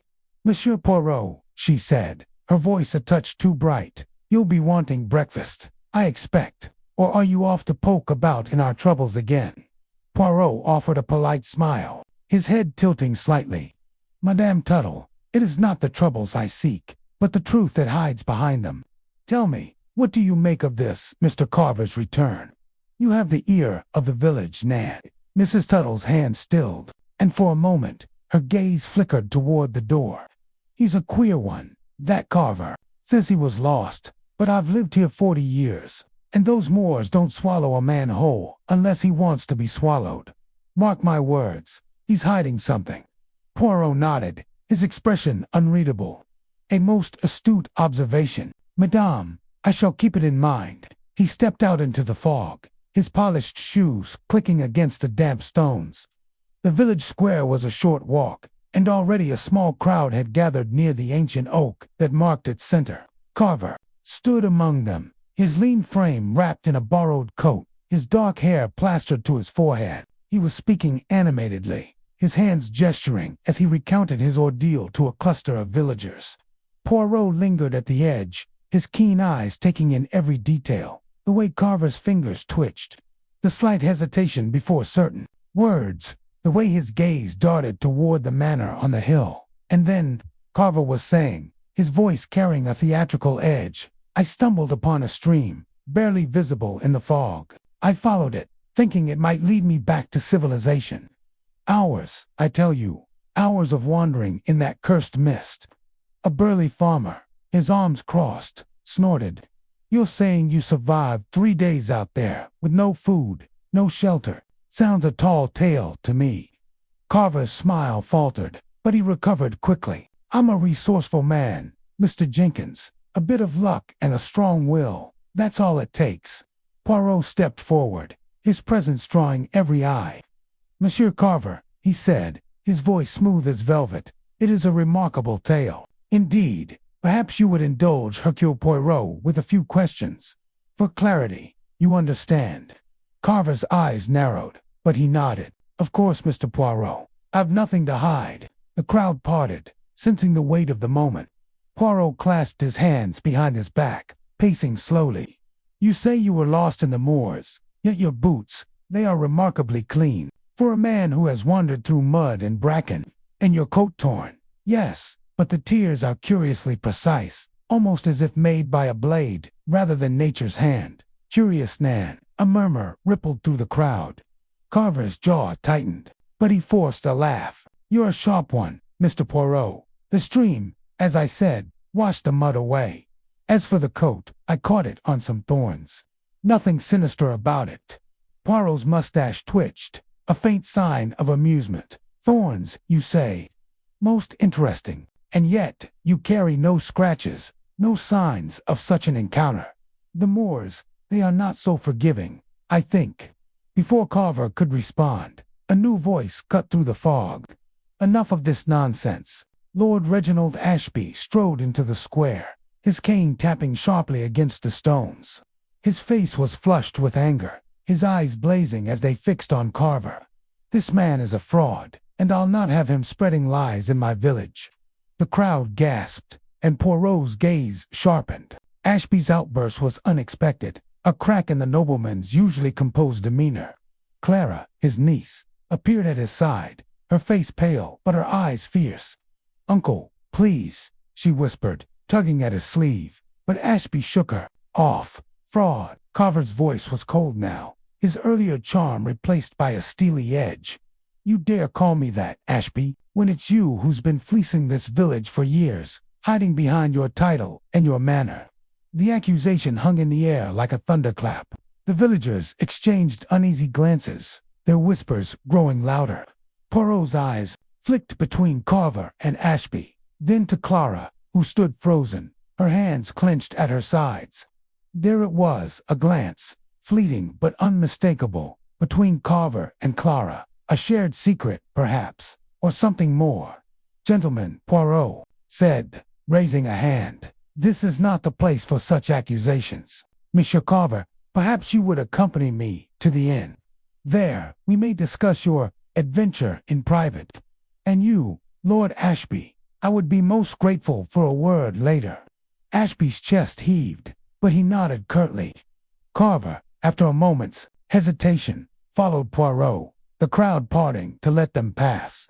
Clara lingered, her eyes following Carver. A storm of emotions playing across her face, dot at the rusty anchor. Poirot led Carver to a quiet corner of the common room.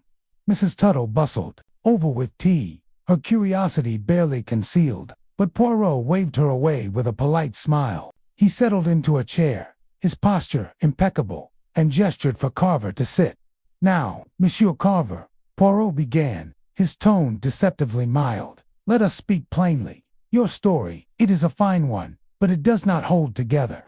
The moors, they are vast, yes, but a man does not simply wander for 3 days and return so unscathed. Tell me, what is it you truly did in those days? Carver leaned back, his fingers drumming on the table. You don't trust easily, do you, Mr. Poirot? Trust, monsieur, is earned, and you have not yet earned mine. Carver sighed, running a hand through his hair. All right, I'll give you the truth, or as much of it as I can. I wasn't lost the whole time. I hid in a shepherd's hut out on the edge of the moors. I needed time to think, to plan. Poirot's eyebrow arched. And what, pray, were you planning? Carver's eyes darted to the door, then back to Poirot. Ashby's not what he seems. That manner, those artifacts he's sitting on a fortune, and not all of it's honest. I came to Eldamore to expose him, but I got in over my head. Someone don't ask me who threatened me. I thought disappearing for a bit would throw them off. Poirot's fingers steepled beneath his chin. A most convenient disappearance, monsieur. And yet, you returned to accuse Lord Ashby in public. Why now? And why, I wonder, did you not seek the aid of the authorities? Carver's laugh was bitter. Authorities in Eldamore. They're all in Ashby's pocket. You've seen how the village works. He's got them scared or bought. Poirot leaned forward, his voice low. And the journal, monsieur, the one I found in your room, with its coded entries. What does it contain that is so dangerous? Carver's face paled, his bravado slipping. You found that? I found it, and I decoded its first entry, which spoke of a connection to the manor. Do not play games with Hercule Poirot, monsieur. What is it you know? Before Carver could answer, the door to the inn burst open, and Clara stormed in, her eyes blazing. Carver, you idiot, she snapped, heedless of Poirot's presence. What are you doing, throwing accusations like that? You'll ruin everything. Carver shot to his feet, his voice low and urgent. Clara, keep your voice down. He's on to us. Poirot's gaze flicked between them, his mind racing. Us. The word was a revelation, a thread to pull. He rose, his movements deliberate, and addressed. Clara, Mademoiselle Ashby, it seems you and Monsieur Carver share a confidence. Would you care to enlighten me, or shall I make my own deductions? Clara's lips parted, but no words came. She looked to Carver, who shook his head slightly. The silence was heavy, charged with unspoken truths. Poirot smiled faintly, his eyes gleaming with satisfaction. The deception, it seemed, was unraveling. Very well, he said, adjusting his cufflinks. I shall give you time to consider. But know this, Hercule Poirot does not rest until the truth is laid bare. We shall speak again, and soon. He left them in the common room, their whispers trailing after him as he stepped back into the fog. The village square was quieter now. The crowd dispersed, but the tension lingered like a storm waiting to break. Poirot's mind churned, piecing together the fragments. Carver's return, Ashby's fury, Clara's agitation, the coded journal, the missing heirloom, the blood-stained glove, and somewhere, lurking in the shadows, the mysterious cloaked figure Mrs. Tuttle had seen. He made his way to the village hall, where a meeting had been called to address Carver's accusations. The hall was a modest building, its wooden beams darkened by age, its windows rattling in the wind. Inside, the villagers sat in uneven rows, their faces a mix of curiosity and unease. Ashby stood at the front, his posture rigid, his voice carrying a forced calm as he addressed the crowd. I assure you, Ashby was saying, these claims are baseless. My family has served Eldamore for generations. This man, Carver, is a troublemaker, nothing more. Poirot slipped into a seat at the back, his presence unnoticed for now. He watched as Carver rose, his voice cutting through the murmurs. Baseless. Then explain the missing accounts. Ashby, explain why your brother's business dealings left a trail of ruin, and why you've been hoarding artifacts that don't belong to you. The room erupted in gasps and shouts. Ashby's face reddened, his cane trembling in his grip. You dare slander my family. I'll have you thrown out of this village. Poirot's eyes narrowed. The accusations were bold, but Carver's confidence suggested he had evidence or thought he did. And Clara, seated near the front, was gripping her chair, her knuckles white. Poirot's gaze lingered on her, catching the brief, nervous glance she cast toward Carver. There it was, again, that connection, that unspoken bond. As the meeting descended into chaos, Poirot slipped out, his mind alight with possibilities. Carver's story was a lie, Of that he was certain. The man had not been lost. He had been plotting, but to what end? To expose Ashby, as he claimed. Or was there a deeper motive, one tied to the heirloom, the manor, and the secrets buried in Eldamore's past? Poirot returned to the inn, where he found Mrs. Tuttle sweeping the porch, her movements brisk and distracted. "Monsieur Poirot," she said, pausing, "it's a right mess, isn't it? That Carver stirring up trouble, and Lord Ashby fit to burst. Never seen the village so riled." "Indeed," Madame Poirot replied, his tone thoughtful. "But trouble, it often reveals what lies hidden. Tell me, have you heard anything more of this cloaked figure you mentioned? The one who argued with Monsieur Carver?" Mrs. Tuttle's broom stilled, her eyes darting to the side. I shouldn't have said anything. Just a rumor, that's all. People talk." Poirot's smile was gentle but firm. "And yet, Madame, your words have the ring of truth. A cloaked figure, a heated argument, such details are not easily forgotten. If you recall anything more, you will tell Poirot. Oui." She nodded reluctantly, and Poirot tipped his hat before heading to his room. There, he spread his notebook across the table, its pages a tapestry of clues and connections. He sketched a new timeline, adding Carver's return, Ashby's outburst, and Clara's reaction. The coded journal, he noted, held the key to Carver's true purpose. The first entry had mentioned the manor, but there were more pages to decipher, more secrets to unearth. As night fell, Poirot lit a candle and began decoding the next entry. The code was complex, a mix of ciphers and symbols, but Poirot's mind was a machine of precision. Line by line, the words emerged. "The heirloom is the key. Ashby's brother hid it, but the doctor knows." The doctor, Dr. Harrow, the village physician, with his quiet demeanor and guarded eyes. Poirot leaned back, his fingers tapping a rhythm on the table. Harrow had been at the manor, at the masked ball, always on the periphery, watching. Was he the cloaked figure? And if so, what did he know of the heirloom? A knock at the door startled him. He opened it, to find Clara, her face pale in the candlelight. "Mr. Poirot," she said, her voice trembling, "I need to talk to you, alone." Poirot gestured for her to enter, his expression calm but alert. "Mademoiselle, you have my attention. What is it you wish to say?" She closed the door behind her, her hands twisting together. "It's about Carver. He's not what he seems, but neither is my uncle. There's something you need to know, something about the heirloom." Poirot's eyes gleamed. "Speak, mademoiselle." Hercule Poirot listens. Clara took a deep breath, her words tumbling out in a rush. "The heirloom isn't just a trinket, it's a map, hidden in plain sight. My father-uncle, Reginald's brother, died protecting it. Carver knows about it, but he's working with someone else. I don't know who, but they're dangerous." Poirot's mind raced, connecting her words to the journal, the glove, the attic. "And you, mademoiselle, what is your role in this?" Clara, eyes filled with tears. "I'm trying to protect my family, but I don't know who to trust anymore. Not Carver, not my uncle, not even—" Her voice trailed off, and Poirot finished the thought silently. "Not even yourself." He nodded, his expression softening. "You have done well to tell me this, mademoiselle. Now, go back to the manor, and say nothing of this to anyone. Poirot will handle the rest." As Clara left, Poirot sat back, his mind a whirl of deductions. Carver's return was no accident, no mere whim. It was a calculated move, part of a larger game.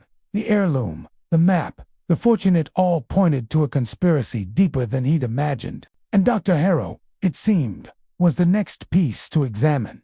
Outside, the fog thickened, wrapping Eldamore in its silent embrace. Poirot closed his notebook, his lips curving into a satisfied smile. The truth was close, so close he could almost taste it. Carver's lie, Clara's confession, Ashby's rage, they were all threads in the tapestry, and Poirot would weave them together until the picture was complete. He extinguished the candle, the room plunging into darkness. Tomorrow, he would seek out Dr. Harrow. Tomorrow, he would follow the trail to the cloaked figure. But for now, he allowed himself a moment of satisfaction. The stranger's return had cracked the mystery open, and Hercule Poirot was ready to step through the breach. Chapter 11. The Watcher revealed. The fog that had clung to Eldamore, like a jealous lover, had begun to thin, revealing the stark outlines of the moors under a moonless sky. Hercule Poirot, clad in a dark overcoat to blend with the shadows, moved silently along a narrow path that snaked from the village toward the ruins of St. Cuthbert's Chapel. His polished shoes, now scuffed by the uneven terrain, sank slightly into the damp earth, but his steps were deliberate, his senses attuned to every rustle and snap in the night. The air carried a chill that seeped through his gloves, and the faint scent of peat mingled with something sharper, rosemary, perhaps, or the lingering trace of a cigarette. Poirot's mind, as always, was a machine of precision, cataloging these details, while his eyes scanned the darkness for the figure he was certain he would find. The events of the past days had woven a complex tapestry, and tonight, Poirot intended to tug at a crucial thread. Clara Ashby's nervous glances at the village meeting, her whispered exchange with the mysterious Mr. Carver, and the coded journal's cryptic references to a watcher had led him here. The journal, now tucked securely in his inner pocket, had yielded another clue that morning, a sketch of the chapel's crumbling spire, annotated with the words, "Where secrets kneel." Poirot did not believe in coincidences. Clara's movements, tracked discreetly since dawn, had confirmed his suspicions. She was meeting someone tonight, and the chapel was the rendezvous. The path dipped into a hollow, where the ruins loomed like the bones of a forgotten giant. St. Cuthbert's was little more than a skeleton of stone, its roof long collapsed, its walls cloaked in ivy that whispered in the breeze. The chapel's single intact feature was a warped wooden door, hanging ajar on rusted hinges. Poirot paused at the edge of the clearing, his breath visible in the cold air. He adjusted his hat, ensuring it did not betray his silhouette, and listened. The night was alive with subtle sounds, the distant hoot of an owl, the creak of branches, and, faintly, the murmur of voices from within the ruins. He crept closer, his small frame moving with a grace that belied his fastidious appearance. The voices grew, clarus, low and urgent, and another, deeper, with a clipped precision that suggested authority. Poirot crouched behind a fallen pillar, its surface slick with moss, and peered through a gap in the ivy. The scene within was illuminated by a single lantern, its light casting jagged shadows across the broken stones. Clara stood near the altar, her face pale but resolute, her dark hair escaping its pins to frame her sharp features. Opposite her was Dr. Harrow, the village physician, his lean figure wrapped in a long coat, his eyes glinting like polished steel. Poirot's lips twitched in a faint smile. The good doctor, with his impeccable manners and guarded smiles, had always struck him as a man with secrets. Now, it seemed, those secrets were about to speak. "You've gone too far," Clara Harrow was saying, his voice low, but laced with menace. "You think you can protect him, but you're only digging a deeper grave." Clara's hands clenched at her sides, her voice steady, despite the tremor Poirot detected. "I know what you're doing, Harrow. The letters. The threats you are bleeding my uncle dry. That heirloom isn't yours to claim." Harrow laughed, a sound as cold as the stone around them. "Your uncle's a fool, clinging to a past that's rotting him from the inside. That map, yes, I know what it is, leads to more than you can imagine. Hand it over, and I'll leave Eldamore refuse, and I'll ruin him." Poirot's eyes narrowed. The heirloom, the golden disc he had glimpsed in the manor's vault, was indeed a map, as he had suspected. But Harrow's words confirmed a darker mode of blackmail, not mere theft. The doctor's role as the watcher was now clear, but the why and how remained elusive. Poirot leaned closer, his ears straining to catch every word, his fingers brushing the journal in his pocket. The sketch of the chapel had been no accident. It was a marker, a clue to this very meeting. Clara stepped forward, her voice rising. "You think I'm afraid of you? I've seen the papers in the vault. I know about the deal you made with my father's partner, the one who died. You betrayed him, didn't you? And now you're after the fortune he hid." Harrow's face darkened, his hand twitching toward his coat pocket. "Careful, girl. You're playing with fire you don't understand. Your father was a fool, too, thinking he could outsmart me. That fortune's mine by right. I earned it. After years of cleaning up their messes, Poirot's mind raced, piecing together the fragments. The vault's documents, discovered in Chapter 9, had detailed a betrayal involving Lord Ashby's brother. Clara's father, the business partner, now dead, had been cheated, and the fortune rumored to be a cache of rare artifacts had been hidden to keep it from falling into the wrong hands. Harrow, it seemed, was those wrong hands, and his blackmail was a means to reclaim what he believed was his due. A sudden snap of a twig behind Poirot made his heart lurch. He froze, his hand slipping to the small penknife he carried, not a weapon, but a tool for emergencies. The sound came again, closer, and he turned his head slowly, his eyes scanning the darkness. A shadow moved among the trees, too fleeting to identify, but its presence was no accident. Someone else was watching the watchers. Poirot's pulse quickened, but he forced his breathing to remain steady. He could not afford to be discovered now, not when the truth was so close. Inside the chapel, the argument escalated. Clara's voice cracked with defiance. "You'll get nothing from me, Harrow. I've hidden the disc where you'll never find it, and if you try to hurt my uncle, I'll tell the village everything about the letters, the threats, the blood on your hands." Harrow lunged forward, seizing Clara's wrist. "You little fool," he hissed. "You think you can outwit me? I've been playing this game longer than you've been alive." Poirot's instinct was to intervene, but his reason held him back. To reveal himself now would scatter the pieces of the puzzle he had so carefully assembled. Instead, he memorized every detail: the angle of Harrow's grip, the fear in Clara's eyes, the lantern's flicker casting their shadows like players in a grim pantomime. He needed evidence, not heroics, and Clara, he sensed, was not as helpless as she appeared. She twisted free, her voice steady again. "Touch me again, and you'll regret it. The village already suspects you. Old Meg's been talking, and people listen to her. They know about the lights at the manor, the ones you thought no one saw." Harrow's expression faltered, a crack in his polished facade. "Old Meg," he spat.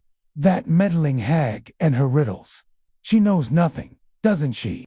Clara countered. "She told me about the Watcher, Harrow. She told me to look for the man who hides in plain sight. That's you, isn't it? Always there, always watching, waiting for your chance." Poirot's lips curved into a faint smile. Old Meg, the village seer from Chapter 5, had been more than a eccentric fortune. Her riddles, dismissed by most, had pointed him toward the chapel tonight. Her mention of a wild guess had seemed fanciful then, but now it felt like prophecy.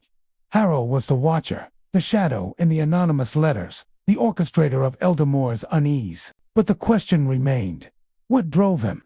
Greed, revenge, or something deeper? The shadow in the trees moved again, closer now, and Poirot's hand tightened on his penknife. He eased himself lower, his knees protesting against the cold stone. The figure was cautious, mirroring his own stealth, and for a moment he wondered if it was Carver, the elusive stranger whose reappearance in Chapter 10 had raised more questions than answers. But no, Carver's gait was heavier, his presence less subtle. This was someone else, someone who knew the moors as well as they knew secrecy. Though inside the chapel, Clara played her final card. "I'm not alone, Harrow. Others know about the disc. If anything happens to me or my uncle, the truth comes out. You'll lose everything." Harrow's laugh was bitter, but he stepped back, his hands raised in mock surrender. "Brave words, Clara, but you're out of your depth. Keep the disc, for now. I'll find it, and when I do, no one, not you, not your uncle, not that meddling detective will stop me." Poirot's mustache twitched. "Meddling detective," he whispered to himself, amused, despite the tension.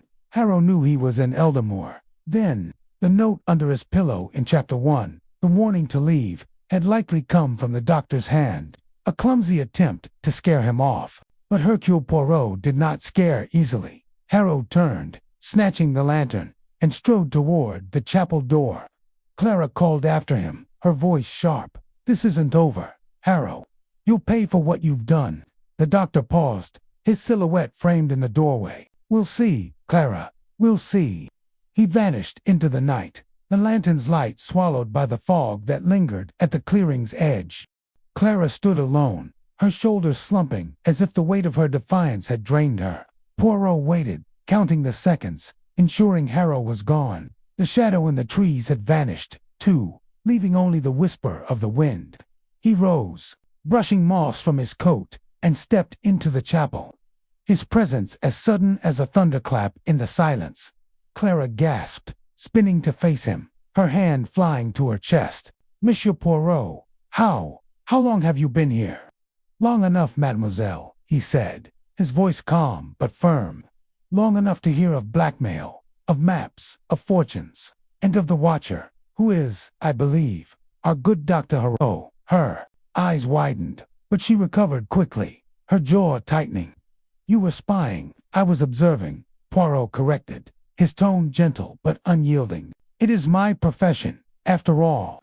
And you, mademoiselle, have been playing a dangerous game.